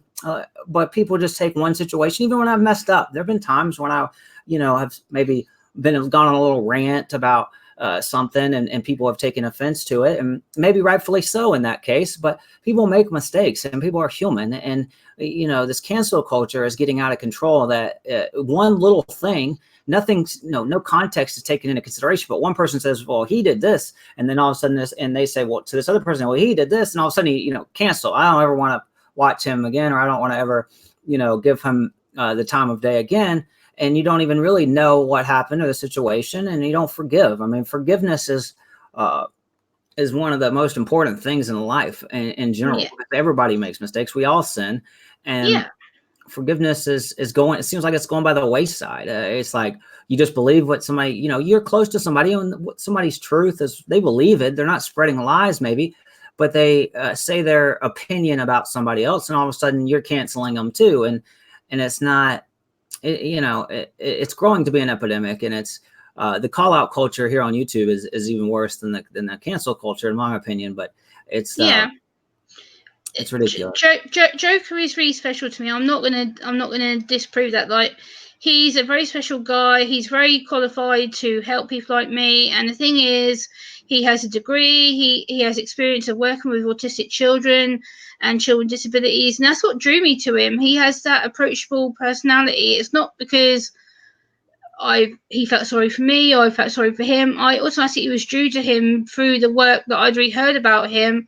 And two, he reached out to me. He made the effort to connect with me, and that helped me because I have communication issues. I do. I'm very fidgety. I am awkward. I'm socially inappropriate most of the time, and he's helped me learn how to cope better. And he helps me to know when I do make mistakes. Like, he has reached out to me going, Gemma, that wasn't your best minute. And I'm like, oh boy, okay. And he's helped correct me many a time, and I'm like, okay, I needed that kick up the backside because otherwise I don't learn. So he has chased me, and he has corrected me many a time. And there is phone calls. He's like, Gemma, and I'm like, oh, I'm in trouble. And then he's like, well, this is how we can do it. This is how we can cope. I'm like, okay. And it's not always, autism isn't always good. Like I'm saying, it's difficult. It's a barrier of communication, and he knows how to help me. He treats me as Gemma, not just the medical condition that's wrapped my neck all the time. Yes, I know I'm awkward. I'm inappropriate. I fuck up all the time. Yes, I know that. But I deal with it. I move on, and I move on to the next thing. I know that right now my anxiety is high. I know that my meds are wearing off, and I know that I have to take them again in a couple of hours. But yes, I'm on meds, and right now I'm on painkillers because I've got a trapped nerve in my stomach, which is making my stomach and back go into spasm. So right now I'm sitting here with my back going at me. I'm like, nope, ignoring it because I'm talking to my friend because I don't want to take my meds. So I'm ignoring it. I'm pushing through the pain so I can sit here and go, not now. I mean, you've been many of the same things for me. Autism, I've studied for many, many years, and it is a medical condition. It is something that you cannot control, and it's something that is a part of you. It's not something that can be fixed or healed, or it's things that you can adjust. You can adjust your behavior. You can learn situations and how to handle situations, but it's not something that is just going to go away. And so, but in the same way, you've been that same for me. There's been many a times when you've been able to help me understand a third person perspective on my head, and situations, the way I might perceive a drama or something like that, and you've been able to give me some of the similar things. It's not something that autism is interesting. You said it's not always a good thing. I don't consider it a good thing, Gemma. I wouldn't trade. I would take your pain away from you. I would take your stress away from you and switch. Bye, Megan. But I wouldn't want to be autistic. And I'm not going to tell you that it's a good thing. I don't. That's not what I'm saying. That's not what I believe. And I'm not going to say something that I think you might want to hear is going to make you feel better, because it's probably not. No, I know. I'd rather you be honest with me. It's just like my depression and anxiety, it's something that I have to deal with on a daily basis, and autism is the same for you. And I'm sure in moments of depression and anxiety, you don't, you understand what those situations are like, but you wouldn't want, you wouldn't tell me that they're a good thing. You wouldn't tell me No. that they're bad, or that I, am wrong for having those thoughts and feelings. But so it's definitely not a good thing, but it's not a bad thing either, and that's kind of where the difference is. A lot of people look at it as, you being incapable of acting right, or I know you don't like the Mhm. word acting, but you being I'm used to it. incapable of being different. What's wrong with being different? First off, that again is not a bad thing, but it is something that you have to work on. And just like many of us out pretty much, I don't know anybody that feels like they're absolutely 100% perfect and right in the brain, in the mind. Everybody has something or another, some more of a degree than others, but we all have our own issues that we have to deal with, and some are just better at hiding those issues, or working again, to improve those situations. But once people just realize that it's autism is who you are. It's not Yeah. what you are. It's not a condition that you're going through. It is who you are. And so Yeah. when you approach when people approach you like that, then it's it's accepted a little bit more than if you're thought to be like you're odd, awkward, or different is a bad thing. It's not. It's just who you are, and who you are is perfect, and who you are is amazing, and that's why we're Yeah. best friends. Yeah, this is the thing. I'm best friends with Joker for a pure reason that he gets me, and like he says, we both interact with each other quite well, and we both help each other with our problems. And the thing is, people judge me for that because he's apparently using someone with autism. Let me tell you right now, I'm clearing this up once and for all because I've had so many damn times said to me, he's not using me. He never has done. He never has put me in harm. He's never tried to make me feel at harm or in harm's way. Like the other day, yes, I felt a bit upset because he was saying about not associating with him. But guess what? I ignored that. I read the message. I was like, you know what? I'm ignoring you, Joker. I'm not even going to associate that message. You're talking shit, and I'm not ignoring you. I'm not going to not associate with you, so you can get out of your head. That's what I text back to you. I'm like, nope, you're not getting rid of me. And that's the thing. People aren't going to stop me being best friends with you, regardless how hard they try. They can come at me with their worst. No, that was a low moment for me, and I don't, because in my own head, I've been going through a lot, mentally myself in the last month, um, and I don't, and so I felt like at times that I might, or I have. I'm not going to say that I might. I have ignored your messages. I have known that you were kind of waiting for me to message you back, and I kind of pushed you out of way and put you at a distance, because I know that these people are saying some things to you, and trying to convince you of one way or another. And in my lowest moments of depression and um, mental health problems, I tell myself that it's, that you would be better off without being my friend. That it's nothing that I'm doing to you, but that if my perception is a certain way, is negative in a certain way, and it's affecting you in a negative way, then why be friends with me? And that's why I messaged you that. I didn't message you that because I wanted that to be the case, and I didn't message you No. that because because I felt like you were detrimental or bad for me. I just was in a low moment, and I just didn't. Yeah. I felt bad for not communicating with you more, and leaning on you as my friend, because you are the only person on YouTube or online or in real life, if you want to say that has stood up for me every single time there has been any crosswords or anything about me. Every chance you've gotten, you have stood up for me, and you're the only Yeah. person, not girlfriend, not not other friends, not other family, not nobody has stood up for me as much as you have, Gemma, and that means a lot to me, and I will carry you in my heart for the rest of my life, and yeah. because you are one of the most genuine, loyal, friend, nice, and caring, compassionate, empathetic, person that I've ever met, and it's I didn't Emotional wreck. Yeah. I didn't provide I didn't use you autism No, for I know you didn't. views in any way. I'm making a point. I know, and I had to laugh when you said that because uh, that's never never been the case. I felt like as a neurotypical person, I can provide a different perspective, and that when a person off the spectrum and a person on the spectrum do informational type educational streams and videos, it really gives both perspectives and both sides of the story Yeah. to help people understand. I sometimes I can relate. Because I understand you better than most, then I can also relate that to the average Joe, and that's the only reason I felt like that my platform, my knowledge and experience could be used for good, and that's the only reason I've ever done autism streams or mental health streams of any kind. I don't do anything. Oh, quite frankly, Jim, you know as well as anybody, I don't do anything for views.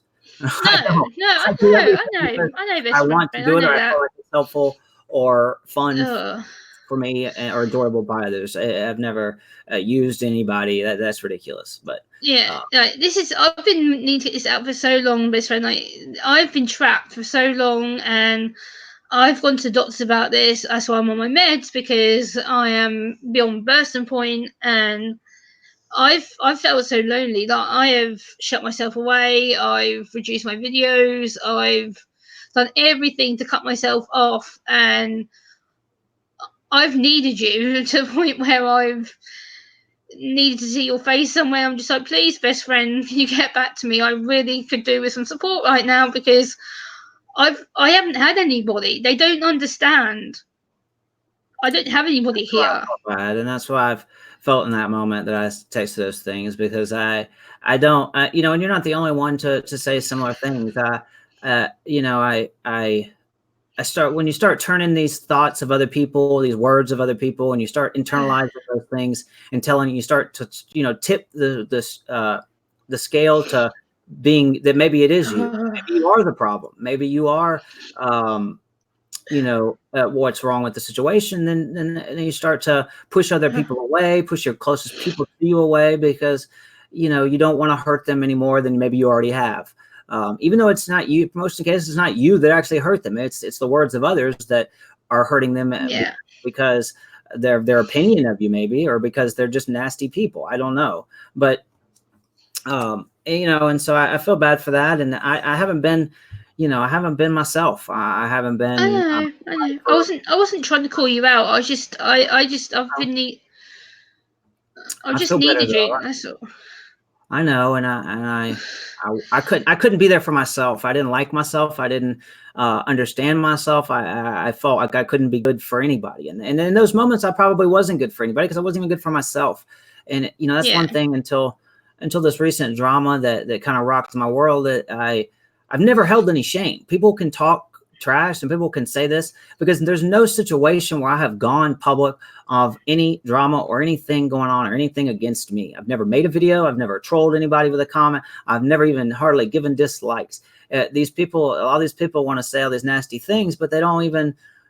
It's either stemmed off of someone else's opinion based on an argument in a private conversation that I didn't go public with, that the other person decided to go public with, and that's what links back to the call out culture, or they Hmm. or they just didn't like me for content reasons. It's either been content on my channel, which they don't have to watch, or private. It stems from a private conversation with somebody else. It's not like we're going around doing wrong by all these people. Yeah. If I don't know about you, but if I don't like somebody, I don't like their content, I unsubscribe Yeah, of and stop course. Yeah, of watching. I don't. course. It's not Yeah, my. yeah, It's not of course. my opinion or my job or my duty to tell anybody who they shouldn't watch. There's people I watch that Yeah. I wouldn't have a beer with.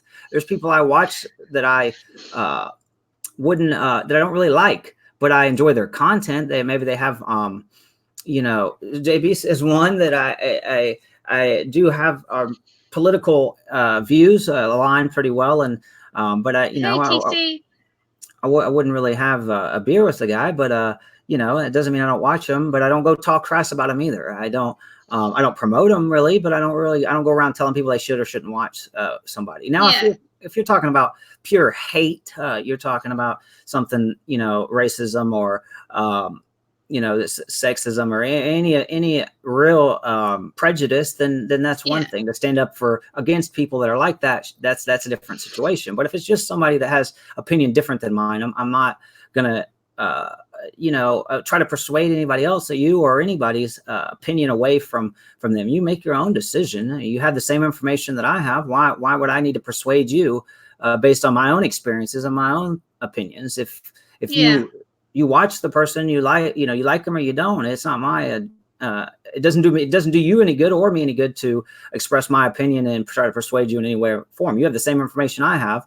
Yeah. Either you do like them or you don't. And so that's just my opinion, my kind of way I go about things. But I guess people are different, and I don't hate on people that hate on me or either. No, I know. I don't even want anything bad to come to my worst enemies. I really don't. It's People just handle situations different, and it's on them. Again, it's not yeah.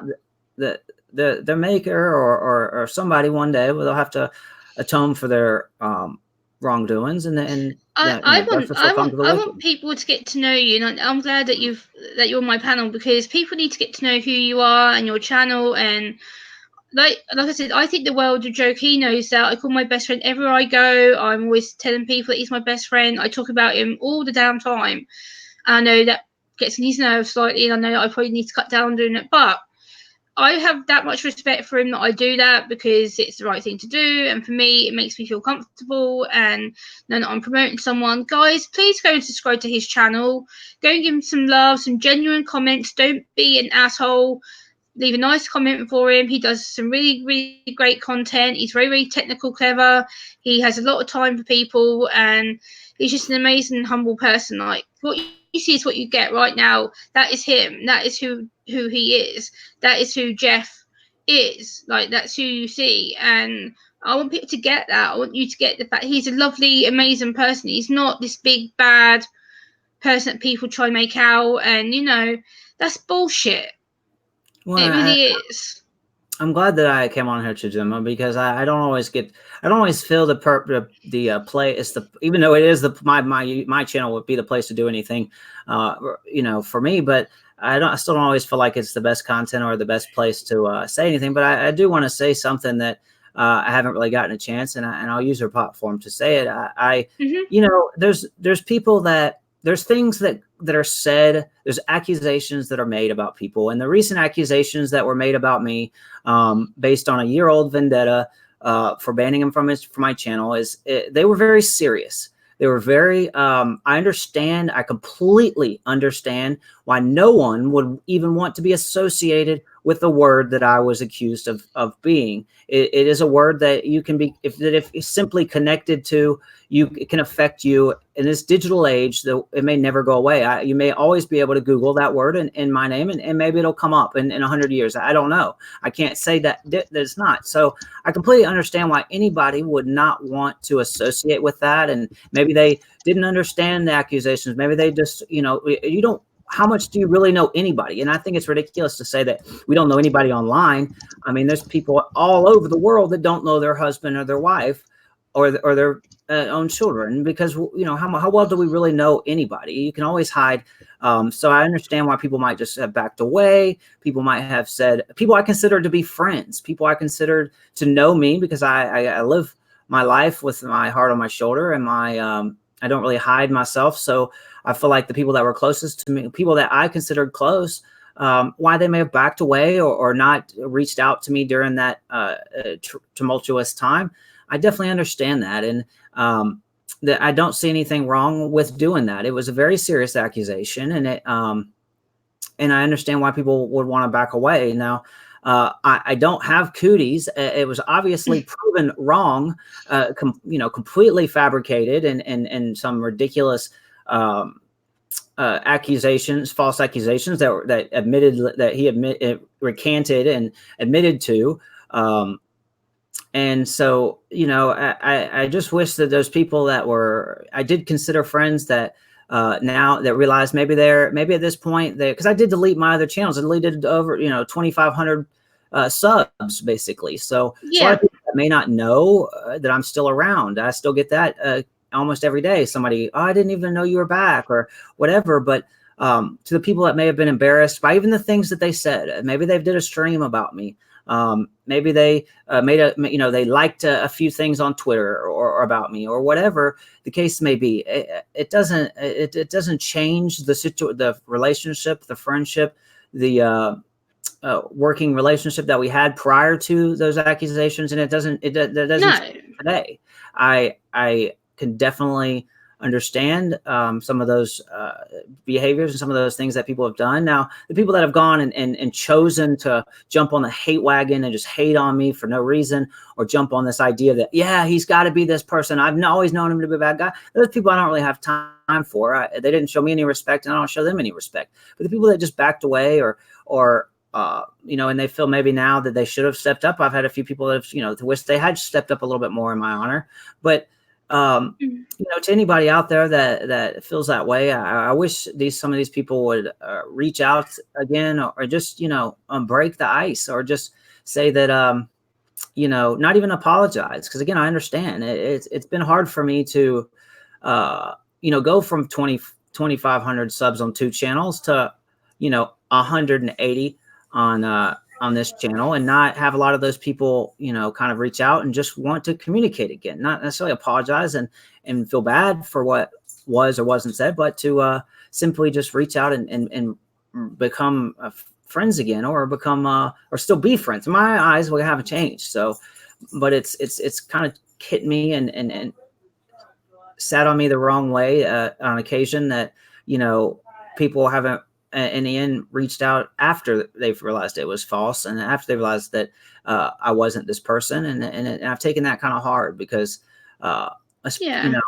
It really has made me question a lot of things in my a lot of relationships that I put some weight behind, and people that I stood up for, and not even to reach out after the fact is hard. I understand why you didn't reach out in the first place, or during the situation, until you found out all the evidence. But now I just wish some of those people would reach out to me now again, and just grow, go back to where things were. I don't hold grudges against anybody. I don't hold it, anything that was said or whatever against anybody. And I take it hard when it's when there's a lot of people, and I feel like that they just feel bad, or they just don't know how to break that ice or whatever. But so I just wanted to say that. That's all I really wanted to say. Come here, Pim Pim. Yeah, I'm best friend. I'm giving you my platform to speak out about anything. Like, I would happily give over my channel to you about anything, pretty much. Like, you can use my platform for whatever. I'm pretty much an open person, as you know. Like, I will pretty much give you the floor, and I'll sit here and shut up and listen. Sorry, my dog just got back from being gone all weekend, so I have to give her some love. Oh, puppy! Oh. She will be my But like, I'll give you my channel pretty much to have the floor. Like, I will sit here and be quiet and let you talk about anything, best friend. Like, you pretty much know that. You don't even have to ask me. Like, yeah, no, I understand, and I didn't even really know that I kind of wanted to say that, or needed to say that to before I did say it. But I just don't know how to kind of recoup. It's not even about the views or about my stance on YouTube. It's just about some of the broken friendships or whatever that. And if they have an opinion, if they feel like it's just too much stress for them, or too much trouble for them now, that I'm not really worth their time, then that's fine too. There's nothing wrong with that as well. I just I've had several people recently just kind of express that they kind of felt bad or whatever, and it's that I was going to be upset with them or something, and that's not the case. So, well, you know that I never backed away from you. I never will. I've always been defensive, and like I've said to people, I'm not going anywhere. Just because these accusations were flying about, that's not going to stop me being your friend. Period. That's not going to happen. They're not going to twist my brain set. They're not going to sit here and go, well, your channel's going to go down the toilet. People unsub you, so be it. I don't care. Unsub me if you don't like the fact that I'm friends with him. I am not bothered. It shows that you weren't loyal to me in the first place. Who cares? Move on. I know my channel's not for everybody. I know that. Well, Jim, I do need to go.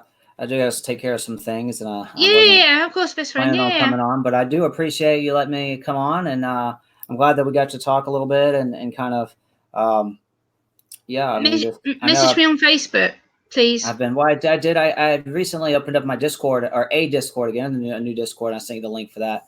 If Okay. you want to join Okay. that as well, and I Yeah, think I yeah, sent that yeah, to you I'll on do that. Facebook, and Okay. uh, yeah. I mean, I'll log I'm into doing a lot that. of I'm doing things a lot of different this time on Discord, um, but yeah, I'll announce that on my channel as well. And yeah, so I mean, I guess I'm feeling myself again, Gemma. It's been a long and tumultuous and rough road for me in the last month, and I I haven't even been know. good I for myself. understand. So I know you don't I take it know. personally, and No, no, no, but not at I all. wish I had, um, been there for you in the moments that you needed. But I'm here now. I I'm back to feeling myself. Yeah. So I know that you it's all weren't. good. I know that you were struggling and stuff. And I get it. I know that you needed time, and I was worried, because I was getting threats of people going, oh, well, you're associated with a bad man, and you're associated with a person who doesn't care about you, and no, no, no, no. I'm like, prove it. Where's this proof you said you've got? Send it to me. Where's this proof you've got where he apparently is text you saying that he doesn't give a shit about me? Where is it? Uh, you know that not to be the case. I know I exactly. wouldn't say that. I It's mean, I funny. wouldn't say I wouldn't say that. And then It's it's funny. again, it's you gotta when you have someone or people are constantly in your ear about something that they're very very opinionated about, very claim that they have this proof or whatever. I mean, I don't ask for proof for a lot of things. I take people's word for what it is, and I trust people. But at some point, you got to look Yeah. at the person that's continuously trying to persuade you against something that you know to be wrong, or to be true about someone's character, whatever. You got to start questioning the Yeah. character of the person that's continuously trying to persuade you away. For what reason? What do they have to gain from us not being friends? Nothing. What are they really looking out for their best interest of you, or do No, they not? was he Or not? what? So Yeah, I that's needed from to you. speak to you though. Like you've kind of put a lot of my conscience at peace now, because I'm kind of been like, oh my god, like this is torture, and yeah, my mind's been going 10 to the dozen, constant. This is like I can't switch off, I can't stop, and yeah, I'm on 45 milligrams of antidepressants right now, so I'm like, Well, we'll talk again here shortly, and but I do have to go, and I do appreciate yeah, you letting me on the channel and talking. It's been very good for my soothing for my soul as well, and I appreciate you letting me use your platform to kind of say some of my piece that I always, haven't been you've able to always got say. me. Um, and much love and respect always. Gemma, you are my best friend, and that will never change. I know it won't, never. You've always got me, and that if that means hate is going to come my way, bring it. I don't care. I'm ready for it. I've dealt with it once. I'll deal with it again. If that means I have to come on and do a stream like this, so be it. I'll make people aware I'm not going to stand for it anymore. It's what's done is done. No. Well, like I said, I love you, Gemma. It's I much love you love and too. respect and light to you always. And I will speak with you again soon. Yep. Okay. Take care, best Adios. friend. Adios, Amelia. Yeah, so there we go. That was Joker, my best friend, who I haven't seen in technically months. And yeah, if you want to come on and have your say about friendships and stuff, I'm going to put the link in the chat again. Yeah, there's the link if you want to come on.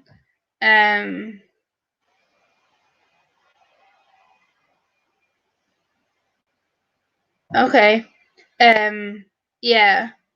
So if you want to come on and have a laugh with me and make the stream a bit fun, there's still 13 of you here. So, okay, Foxy, I'm sorry about that. If you want to come on panel star, if you're still here, anyone who wants to come on the panel right now, yeah. Um,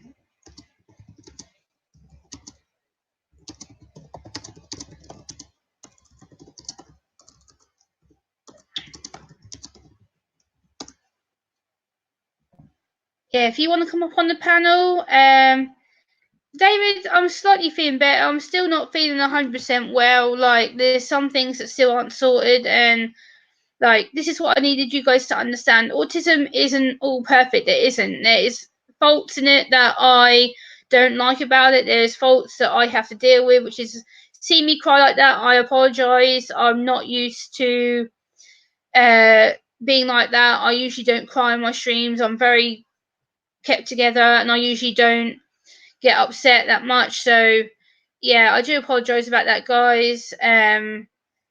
Yeah. If Dad awake, could you send him panel? Um, yeah. So I just want to come on here and talk about it. Like, I am, yeah. Hey, Sty, how's it going?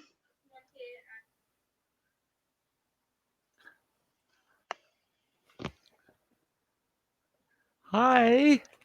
Hi. I couldn't pass up the opportunity. I know you love me and I love you. So yeah, Yes. I'm humbly grateful that you've accepted the invitation. Oh, you don't need to be humble.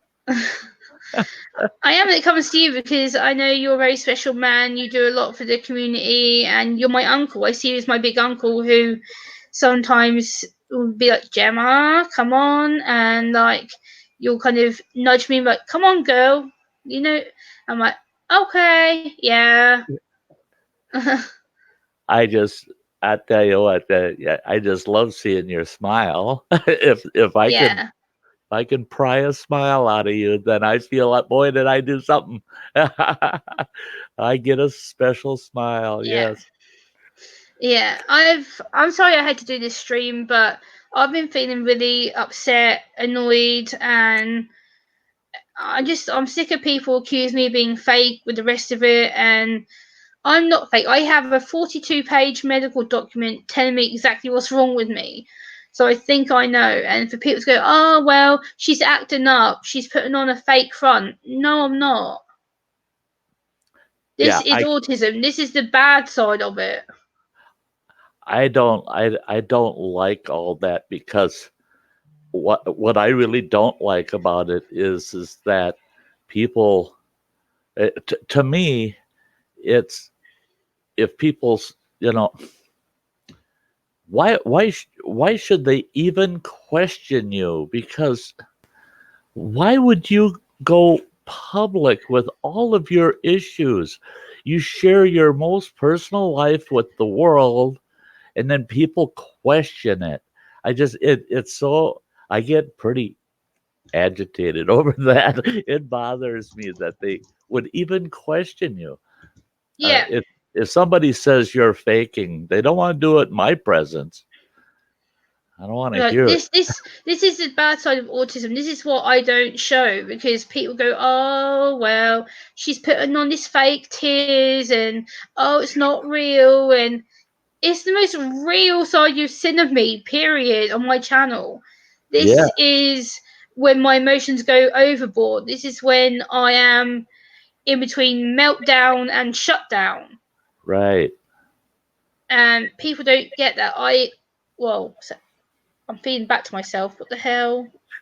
Might be my volume's too high. Let me turn my volume down. Ah, not that one, this one. Right, let me turn my volume down.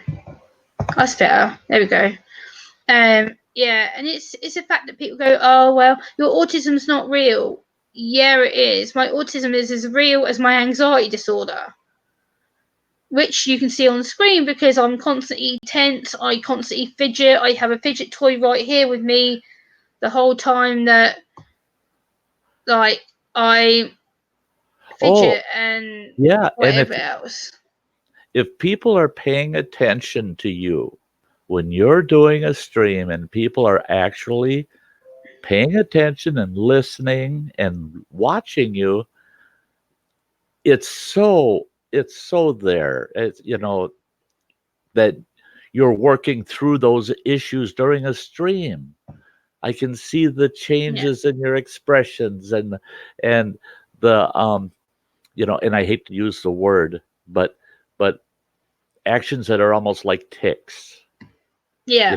where they'll start and they'll progress, and then all of a sudden they'll stop, and then they'll start again, and you're battling that anxiety. You're working through that anxiety. My oldest grandson has Tourette's, and Yeah. it's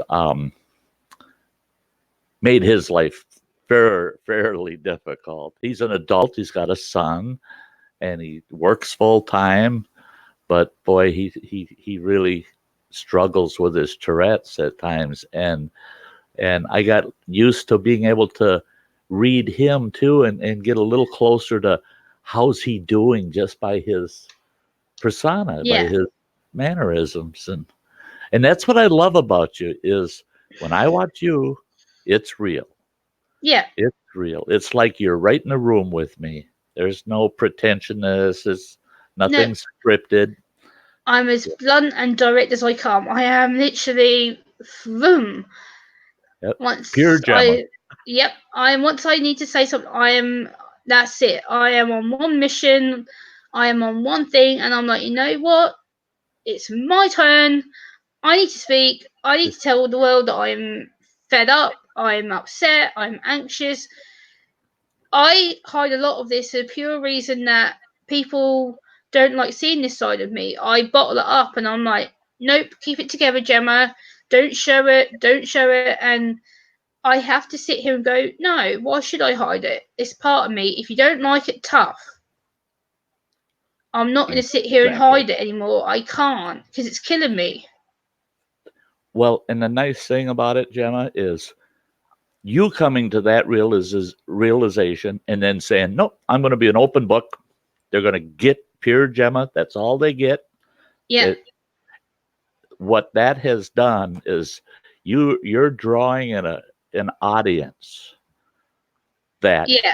really gives a damn. They really care. They want to hear what you're going through, what your life is like, and be educated by someone that's there, Yeah. that's really there. So you did not just yourself a great service, but a lot of other people by just letting yourself be pure Gemma. Yeah.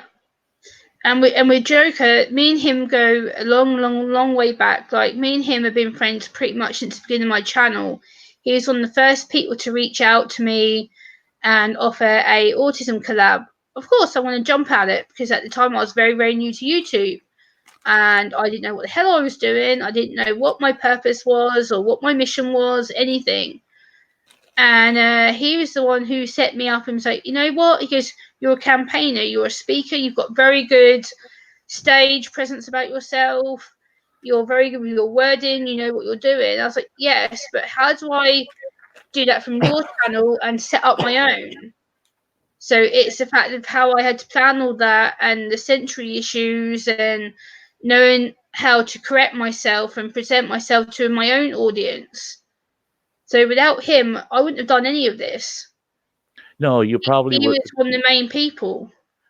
You probably would have still been sitting back at that point, being hesitant to take that jump, to take that leap, and and that, like I said, I only missed about the first 15 minutes of your stream, and I jumped in and I just watched and I listened how his confessions of things, his reactions to that whole issue, him coming right, he came clean on everything. He's not pulling anybody's leg. He came clean on, like when he said that he was ignoring some of your messages. Now, Yeah. you know how many people would not say that about themselves because they Yeah. wouldn't be honest about it. He came right out and admitted, I ignored some of those, and he gave the reason why. And Yeah. it was a legitimate reason why from his perspective at that point in time. Yeah. So I sat here and I watched that and I thought, what an awesome example the two of you were setting on how a friendship truly works. Yeah. Yeah. Me and him have a really good friendship. Like like I said, when my grandma was dying, he reached out to me on Facebook and he spent more than 5 hours on a phone call with me. And I was sobbing, I was screaming. And he's like, go on, carry on. He's like, I'm just sitting, I'll shut up. And I literally ranted at him for 5 hours. I was like, I'm so pissed off. I'm angry. I'm confused. And rah! And I literally ranted at him for the whole 5 hours. I was like, now I'm done. And he's like, what? I'm like, yeah, I'm done. You got it And all out. yeah, I was just like, vroom. And people wouldn't put up with that. But the thing is, with him, he knew that part of it was my autism kicking off and part of it was my depression. So it was a case of I felt shit because I had depression anyway. I was on medication, which I'm still on. And then I had my autism going boom. And it was just a Right. case of it was too much. And I couldn't handle it no more. It's a case of my grandma had passed, my depression had kicked up, my autism had kicked up, and boom, wallop. And it just become a big firewall of, someone's going to get this, whether it's my parents, whether it was him, and boom, I didn't give a crap. I was lethal. I was just like, you know what? Keep out of my way Yeah. because I'm going Well, to not be responsible. well, and it's nice, Gemma, that he was there and willing to be that sounding board. Go ahead, and I like to do that for folks. If you want me to just sit and listen to you, and you can yell at me, you can call me names, you can blame me for whatever's wrong. I don't care, because you need a sounding board. You just need somebody willing to sit there and let you vent it, get it out. Yeah. And if they're willing to go through that, sometimes I've done it to friends of mine, use them as a sounding board, and Yeah. sometimes it gets close to abusive, where you're really you're Yeah. they're hearing you at your worst, but they're good enough friends that they're going to sit it out and let you get that out and get rid of Yeah. that poison. Yeah. That's what people don't get with me. The thing is, I don't usually express my emotions. I don't for the pure reason that with autism, it's all heightened. It's all in one big swoop. And once that emotion hits me, I can't control myself. And that's the Right. dangerous thing of it. If I express myself and I try and tell people how I really feel, people are like, whoa, what the hell is wrong with you? And I'm like, Yeah. They think it's nah. extreme. Yeah, I'm like, well, you asked. Yeah, yeah. But and I've had times where I've told people, "Hey, I asked," so because they're apologizing because they were berating me with their problems, and I go, "No, no, I asked." Yeah, I opened the door. I don't blame them if I invited it. And that's it. Is I don't see. I don't like it when I see someone that feels they have to apologize. hey, Dad. Oh, hi, Sean. Hey, Hey, how's it going? yeah, but a person should Yeah, never have to I apologize for being. I needed to do this stream, and I know you've been in bed, Dad. I know Mum's watched Hmm. most of it. I needed to do this stream because I was just about having a meltdown over the whole friendship issues and kind of Hmm. explaining what my autism is, and people calling me out for being fake and all that bullshit. It's okay. It's all right. And yeah, I kind of said to Mum, "Can you get Dad up because I feel like I'm going to have an extreme meltdown and I'm about to lose it." No, that's understandable. Yeah, that's okay. I think the big thing is that what people are having a difficult time with, and they don't understand, and it's rather frustrating to try and explain to them, is that yes, you do have some issues that are not easily assignable. There's a process of overwhelm that happens. People with autism have no filter for being able to take stuff in. Mhm. So it runs at Mach 5 coming at them. And so when they shut down, they tend to, like, if you'll pay attention, they'll have issues where they're shutting their eyes, or they're rocking, or they're humming, or they're doing something that might seem odd at first, but it gets more and more extreme the more overloaded that they do. And you could be totally functionally looking like myself and may have some severe sets of autism that could just be debilitating.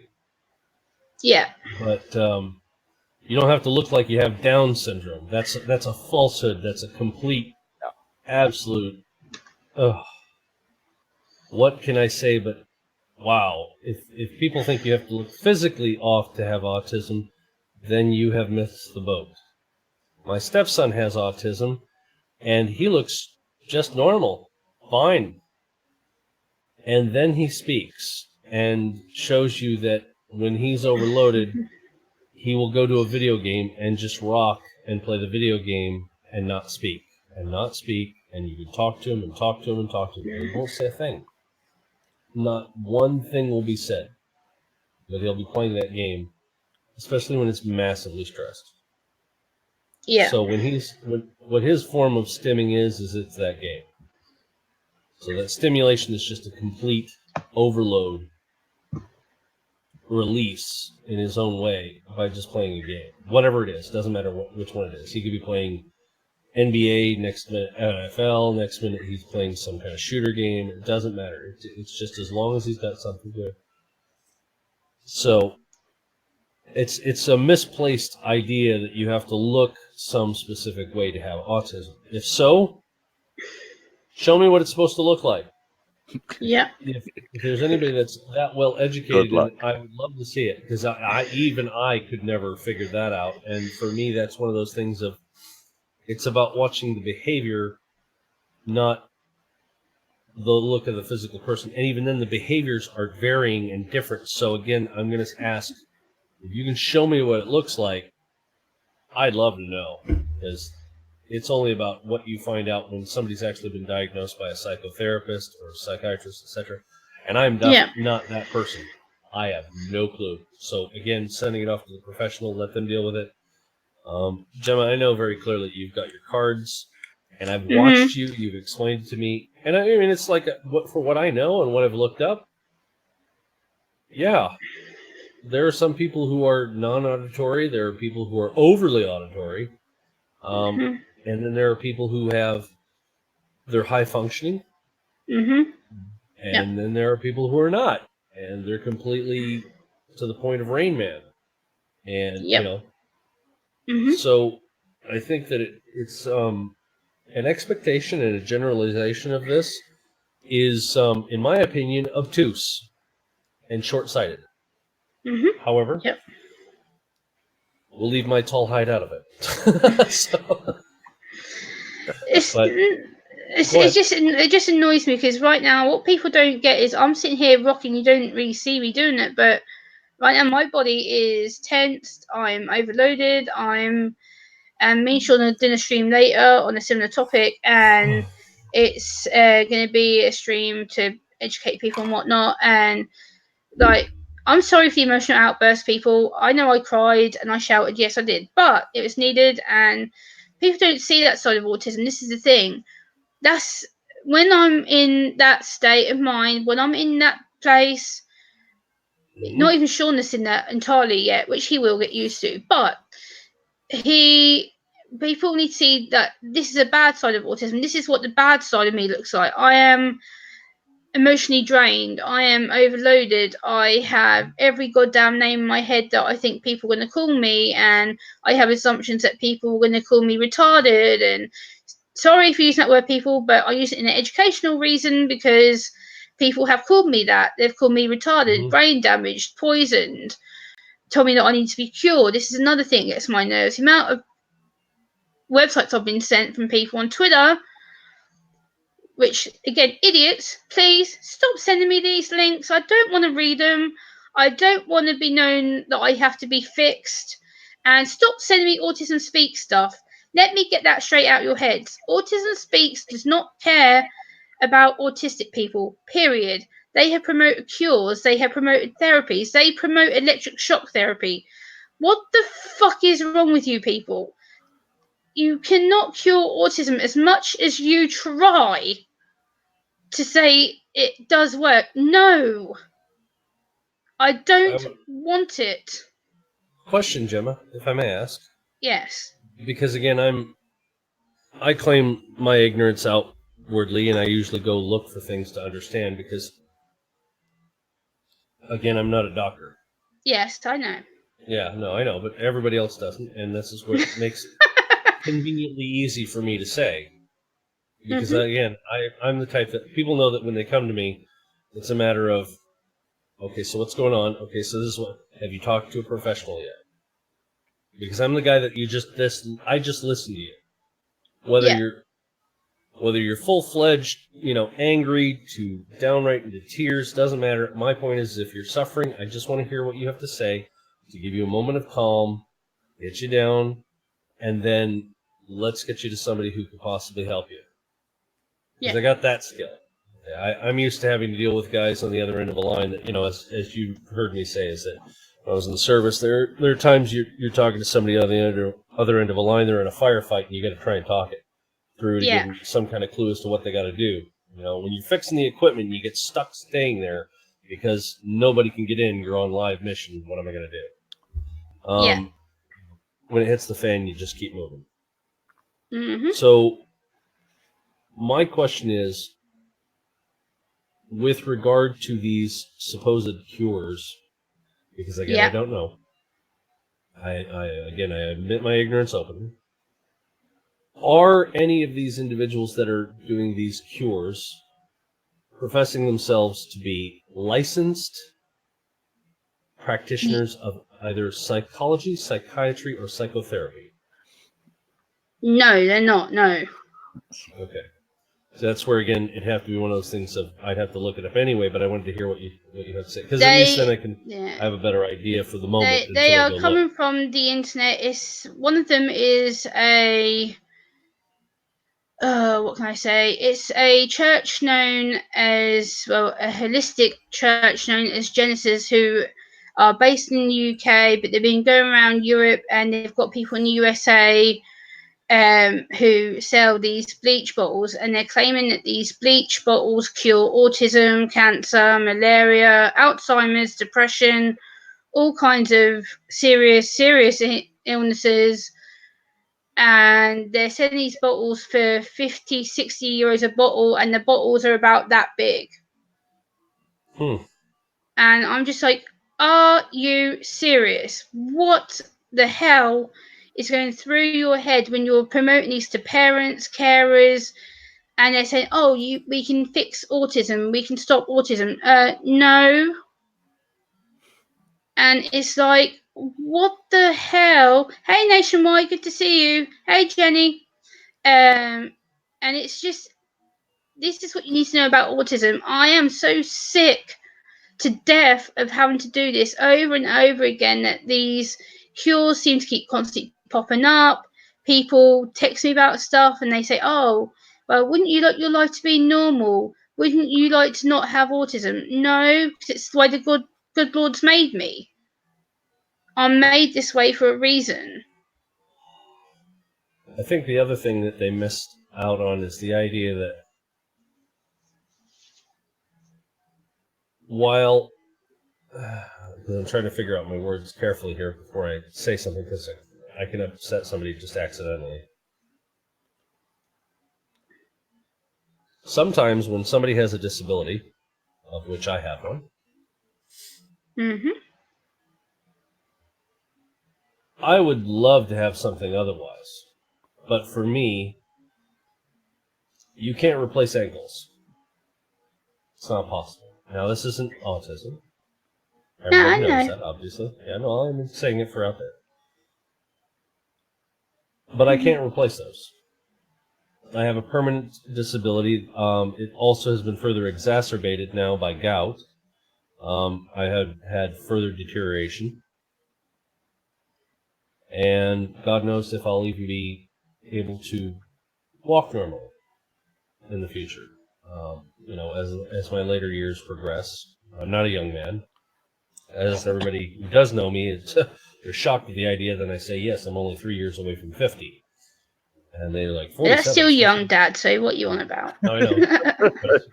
It's the idea that I'm just like, I'm already deteriorating and having problems this young. And I'm like, I'm sitting here thinking, in 20 years, how's it going to be? So, and the damage was done 25 years ago. And, I'm having more and more problems. But some things can't be fixed. And I understand that as much as we would try. And there is no panacea for everything in one situation or another. Nope. And one thing I have learned, at least this much, is that I know that certain types of autism,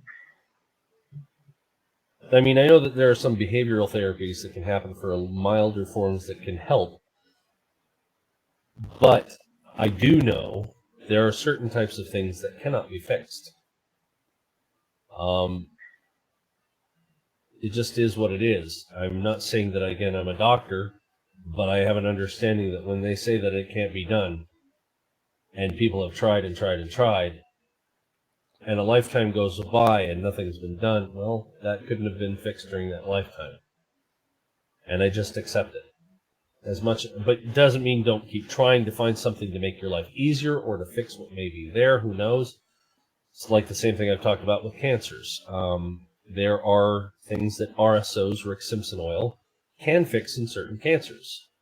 And it actually reverses it. Whether people want to believe me or not, that's fine. You don't have to. I don't care. But I've seen it happen for some people. But that doesn't mean it takes care of everything. No. There is no one fits all cure. That is a lie. That is a farce. That is an absolute travesty that it happens, and we wish otherwise. But sometimes there are things that just can't be fixed. Yes. If I can, real quick, yeah, Sean, please jump in. Yeah, jump in. Just to take that note a little bit further, one thing that I've learned over the years, I just real quick. Yeah, no, it's fine. Good. 33 years ago, I broke my back. Oh God! And they didn't think they did not think I would ever be fully functional again. I had to have assistance to get myself off of a bed or a couch, and I had my children would take me to the bathroom when I had to go to the bathroom. I couldn't bathe myself, couldn't do anything. And I went for about 9 weeks like that. And what I ended up doing, fortunately, I had a friend that was coaching me on self-pain management. It wasn't to take the pain away. It was learning to live with the pain, because they couldn't, unless I was on morphine, the pain was constant. It just would not go away.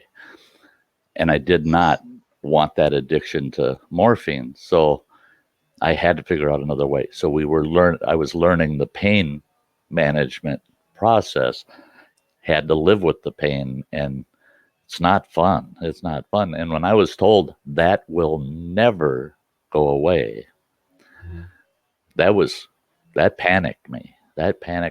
How long is your life going to last if you add all that burden on top of everything else? But what I found over the years, now my back, what ended up happening is I have 3 vertebrae that naturally fuse themselves together. Oh, wow. Once in a great while, they'll kind of break apart, and some of that calcium between the vertebrae will pinch nerves, and I'll just lose the use of my legs for a half hour, 2 hours sometimes. But that doesn't hurt. I just lose the ability to walk for a little while. And they told me, they said, there's nothing much we're ever going to be able to do with that. And I got to thinking of that, and it had this old fella that he told me, he said, certain things, and I relate that to, like with my eldest grandson that he has Tourette's, and it really, really negatively affects his life at times because of the outside perceptions, not because of himself. But some things we have to stop and ask ourselves, do I want it fixed? Does it need to be fixed? Or is it just me? Is it my life? Is that the way I am? Right. And what really sealed the fate for my frame of mind on that was I met a gal. She was born blind, had lost one limb, one arm, and she couldn't walk without a cane. I said, boy, you got everything stacking up on you. And she says, you know what? She says, guess what? I lost my arm when I was 6 years old. She says, I've never been able to walk without a cane my whole life. She says, and I've been blind from birth. She said, and you talk like, wouldn't it be nice if I could have my sight and I could walk without a cane? And she said, maybe. But she says, you know, I've come to accept it. I've got a full life, just the way it is. And she says, you know how painful it is for people to try to fix me? She said, I'd rather be who I am than what others think I should be. Well said. And I thought, now that takes a lot of personal strength for a person to say, what I have is normal for me. That's my life. Mm-hmm. And I'm going to live my life to the fullest, no matter what others think of my so-called disability. I never see anybody as disabled. They're just able differently. Yeah, and that's a great point. Yeah, I'm sorry. That took longer than I thought it would. No, man. Actually, Sty, that was beautiful. Actually, I thought that was very. Please, that was Hey, wonderful. Craig. I think that also makes an interesting point. Is that it varies and depends. And using your story there as a great example, it varies and depends upon when people are trying to fix things. It always depends upon what's the intention behind it, and at the same time, just like you said, doesn't need to be fixed. And the problem that I think that also comes into this is we're coming into almost like a form of why are you trying to fix me question. Is it because you don't like what I'm doing? Or because you know that I'm hurting and you're just trying to help? Right. And either way, it could be bad. But you made a great point. So I'll give you that one. No. See, and that's where if somebody says to me, I would really like the help to be fixed, that's what opens the door for people to try to help them fix something. But if they're not asking for it, I love that, Sean. What is the fixer's intent? Yep. What is their underlying intent in trying to fix you? Why do they want to make you into something they want rather than asking you where you want to be? Right. Yeah, it always makes me a little nervous when the fixer is pushing the fix. Yeah. We had go ahead, Gemma.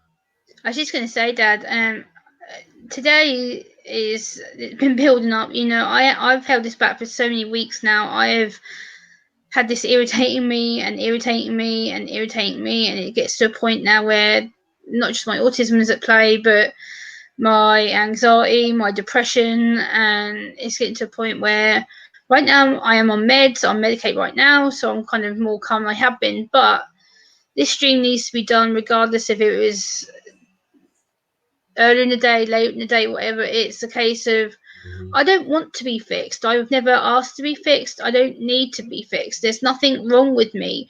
Just because I see the world in a different way and I struggle with noise and crowds and all that crappy stuff, yes, it does make my life difficult. But I've learned strategies in my 31 years nearly to help with that. I've learned to be social. I've learned to be in social situations to the point where I'm so uncomfortable that I have a shutdown over it. And it doesn't mean that I'm any different from the neurotypical person. It just means that I need a bit more specialist support help when it comes to how I deal with things. At the moment, I'm being seen by a doctor and I'm being seen by a counsellor at my doctor's, and they're helping me. But at the same point, that help sometimes isn't enough, and online becomes my online therapy. It becomes another way of self-soothing for me. It becomes another way of being able to go, oh, okay, well, I'm talking to my friends, I can help educate somebody. So for me, this is a way of self-therapy. Yeah. Yes. Well, I- that's I where know- we. Oh, go ahead. I know I wake you up, Dad. I'm sorry. Oh, yeah. That's I fine. saw real quick. I saw something years. I'd say it's about 8 years ago. That was, to me, was absolutely amazing. They had a little conference in Duluth, Minnesota. I was unaware what the conference was. Right next to its room, I was holding a conference, and I walked into the wrong room by accident. And that was a group of families with autistic children. And they were, it was, in a sense, a social experiment. And I got to talking to this gal and her husband, and they had an autistic son that was in that conference. And they were telling me that the organizers had said this could go one of two ways. We're going to have about 45 autistic kids in this little conference room all together with their parents. And when they start building up some overload, we don't know what is it going to be, a train wreck? Right. We haven't a clue. And I stood there looking in that hall and I said, come next door to my conference and you want to see some unruly people out of control?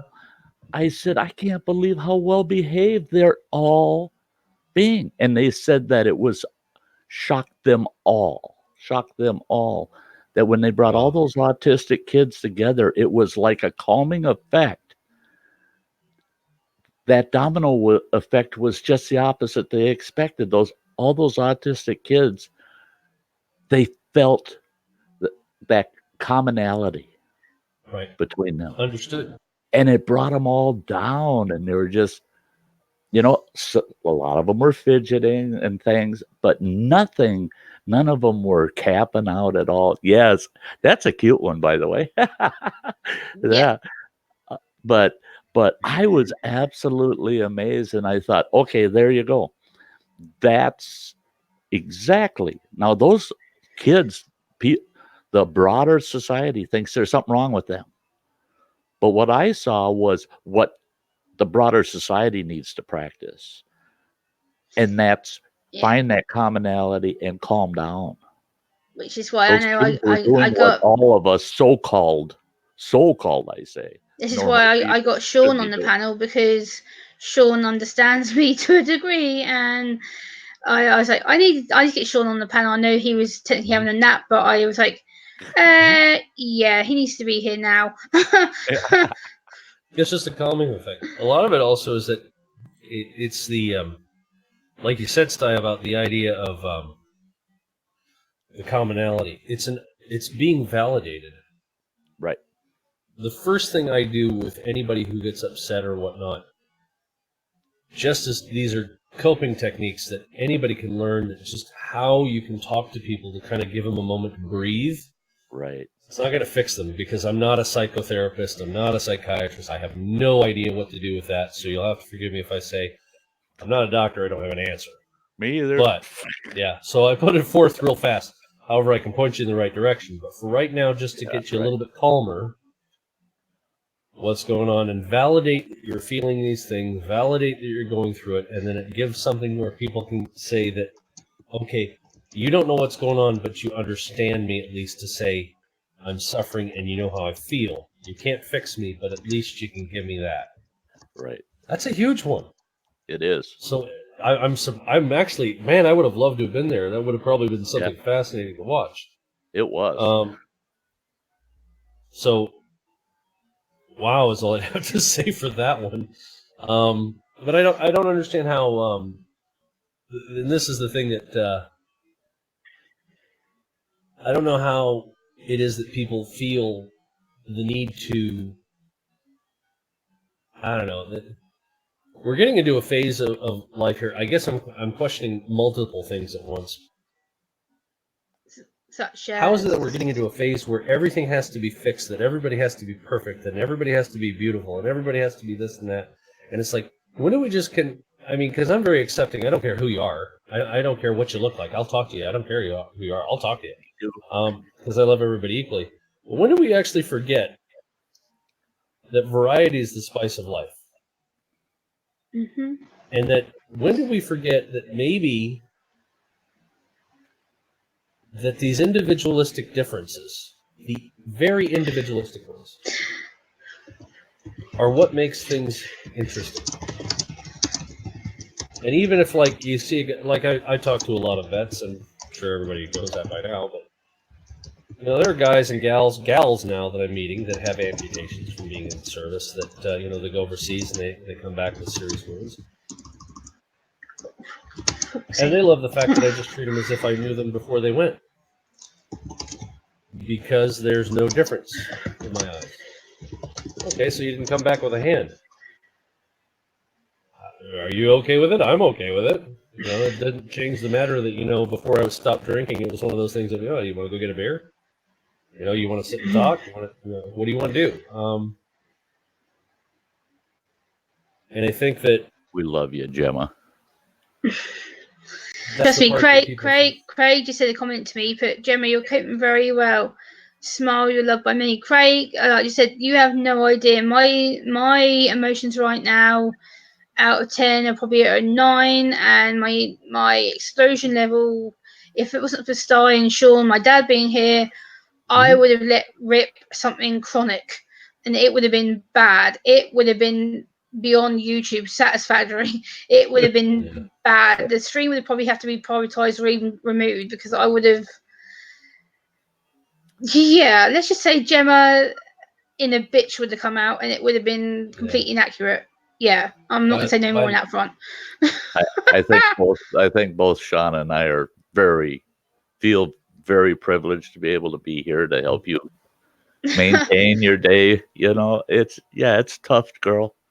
It's tough. Sean knows that, like Sean knows that I wouldn't have been able to cope if it wasn't for him and you being here. So I would have, this stream would have ended up going into a shit show. It would have been me yelling and cussing and being angry and bitter. And Sean knows that I've cried to him on a private phone call. I'm like, I'm so confused right now, Dad. My head's so confused. I don't know what I'm doing, and it's like, right now I am still partially quite confused in my head. I have questions in my own head that, why do I get like this? Why can't I nip it in the bud sooner? I know usually I can, but when I have so many emotions hitting me at one time, and I literally then get upset and frustrated, and I get people going, oh, well, are you sure you're really autistic and all this stuff? I'm like, you don't see the bad side of autism. I don't show this usually. This is usually things that I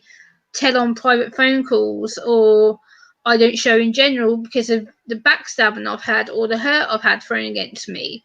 Sean knows this from a phone call that I was on with him this morning, and I hide this for the pure fact that people don't like seeing this side of me, but it needs to come out. I'm sick of having to bottle everything up all the time. I'm sick to death of people assuming that I don't care, because I do, and my emotions are coming out now. They are going to come out because people are challenging me, and I don't want to hide anymore. I'm sick of hiding. I've been mollycoddled for most of my life, right? And I don't want it anymore. I'm 31 years old. I don't need to be this like pure Gemma. Like, she's had so much damage, and she's had so much negativity, and yes, I have. So what? Yeah. I don't want this anymore. I don't. Yeah, you've had a pretty rocky week. I mean, I realize that a lot of people don't understand. Yeah, been a rough week.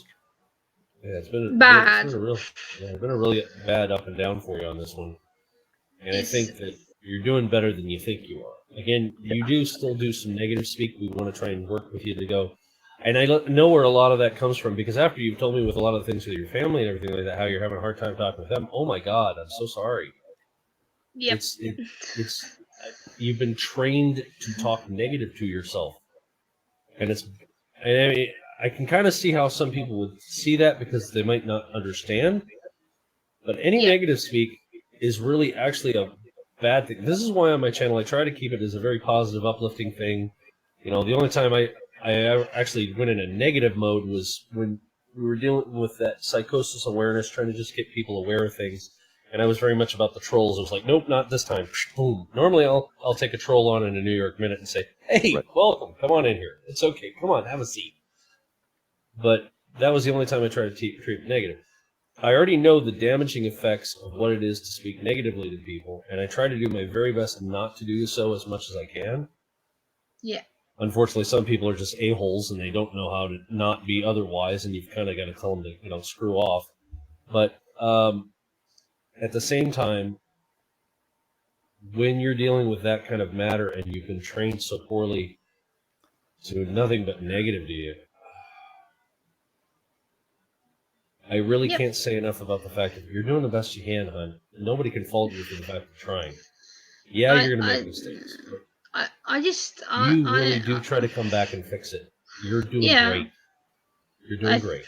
I feel like emotion-wise, I feel like I'm absolutely screwing everything up, and like I can sit here and admit right now, I've had a bad couple of weeks. It's been hard. I've had another death in my family, which hasn't helped as well. So not only have I dealt with rubbish from on here, I've dealt with my auntie dying and my family going through that, and then it's just, you guys don't see me crying. This is like only the second time I've cried on my stream in 3 years I've had my channel, and I don't want to hide anymore. And if that means that I sit here and bawl my eyes out, so be it. Like I am sick of having to hide my emotions now, and I want to be more raw and real to you guys. And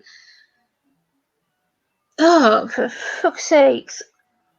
I understand. I understand. I get it.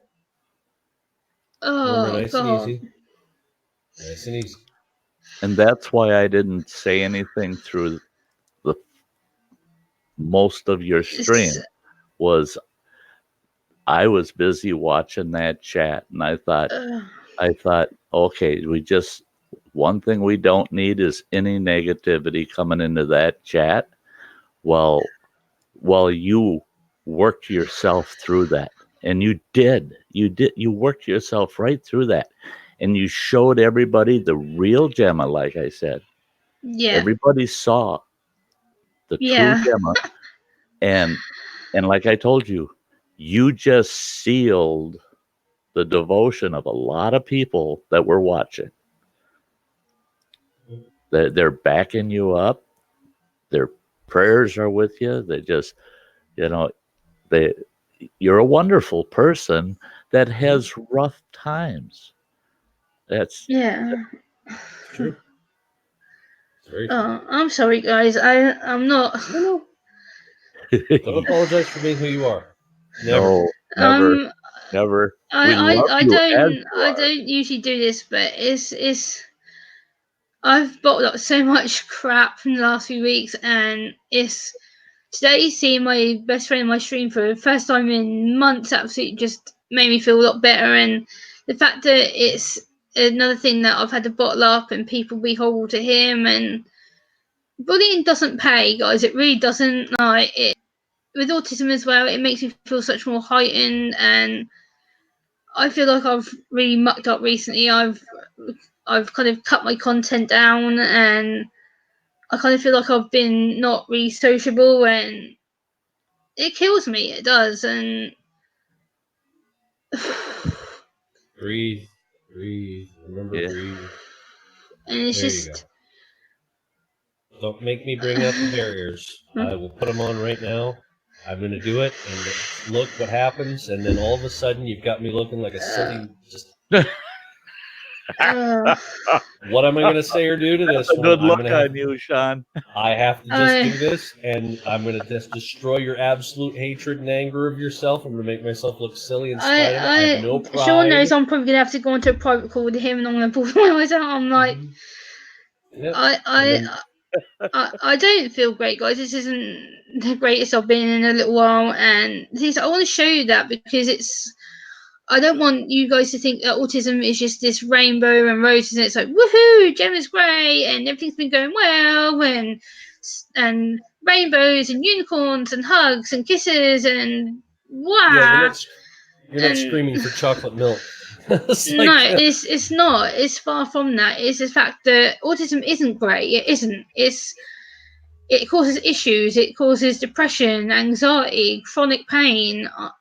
Right now, I have a trapped nerve in my stomach. I have a torn ligament in my shoulder, and I'm in screaming bloody agony.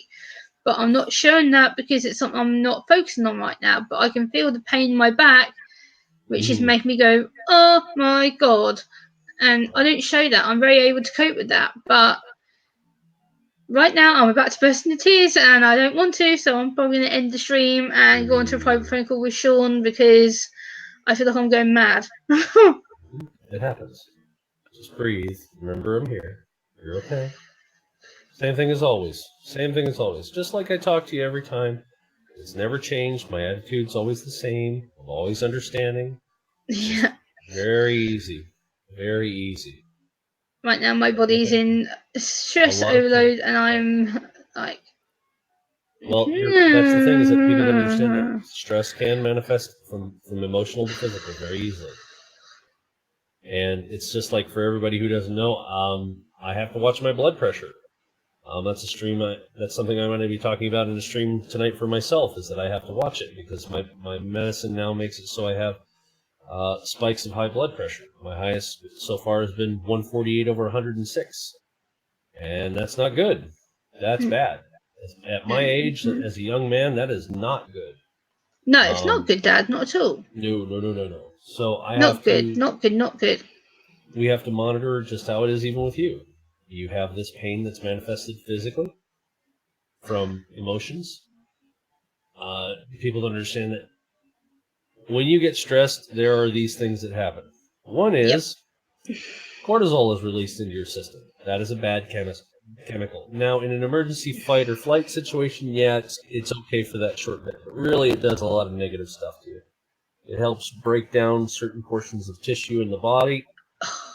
It also helps constrict certain areas of your muscles and all kinds of things in a bad way. It's a negative chemical all the way around. And even so, I'm not even going to say everything because I don't remember it all. So there's a lot of negative to it.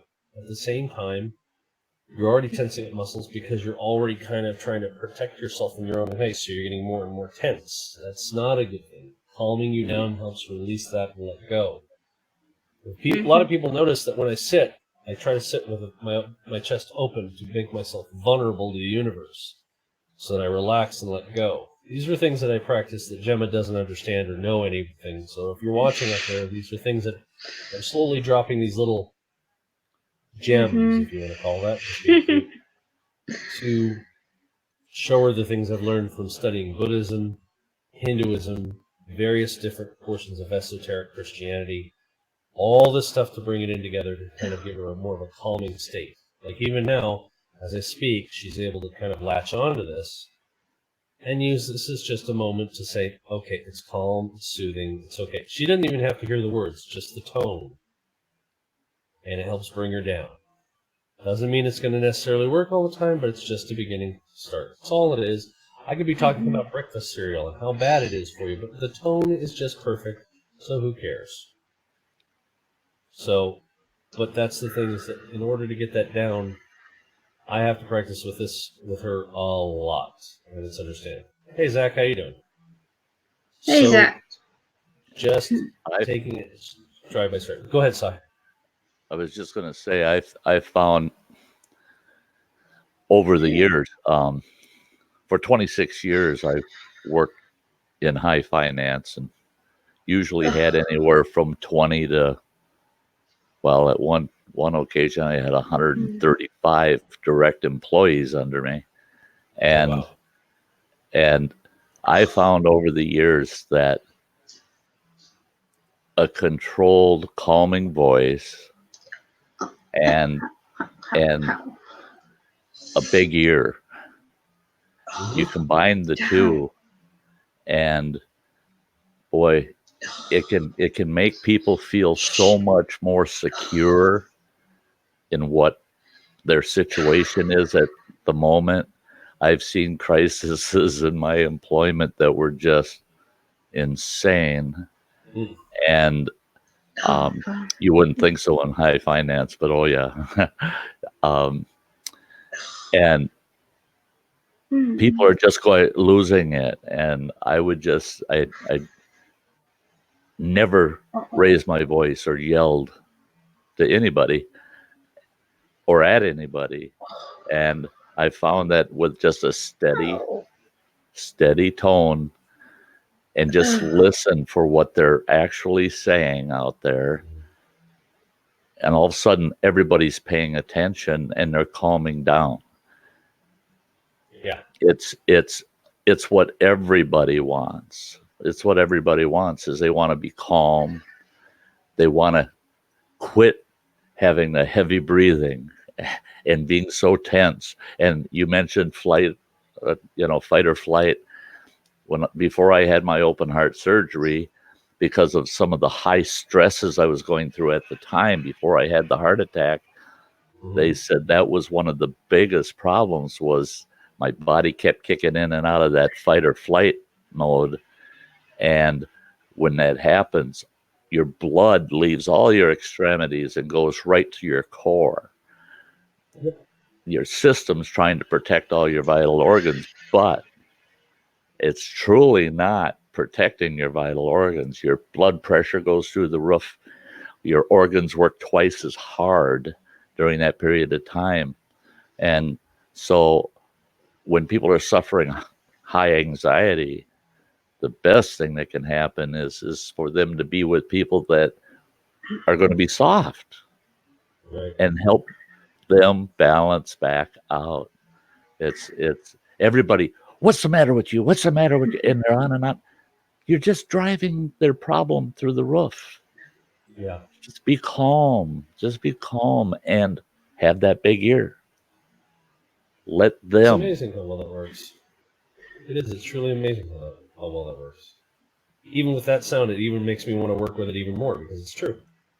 Yeah. It's so true. It's nice to hear somebody who also agrees with that because of how many times I've had to use it.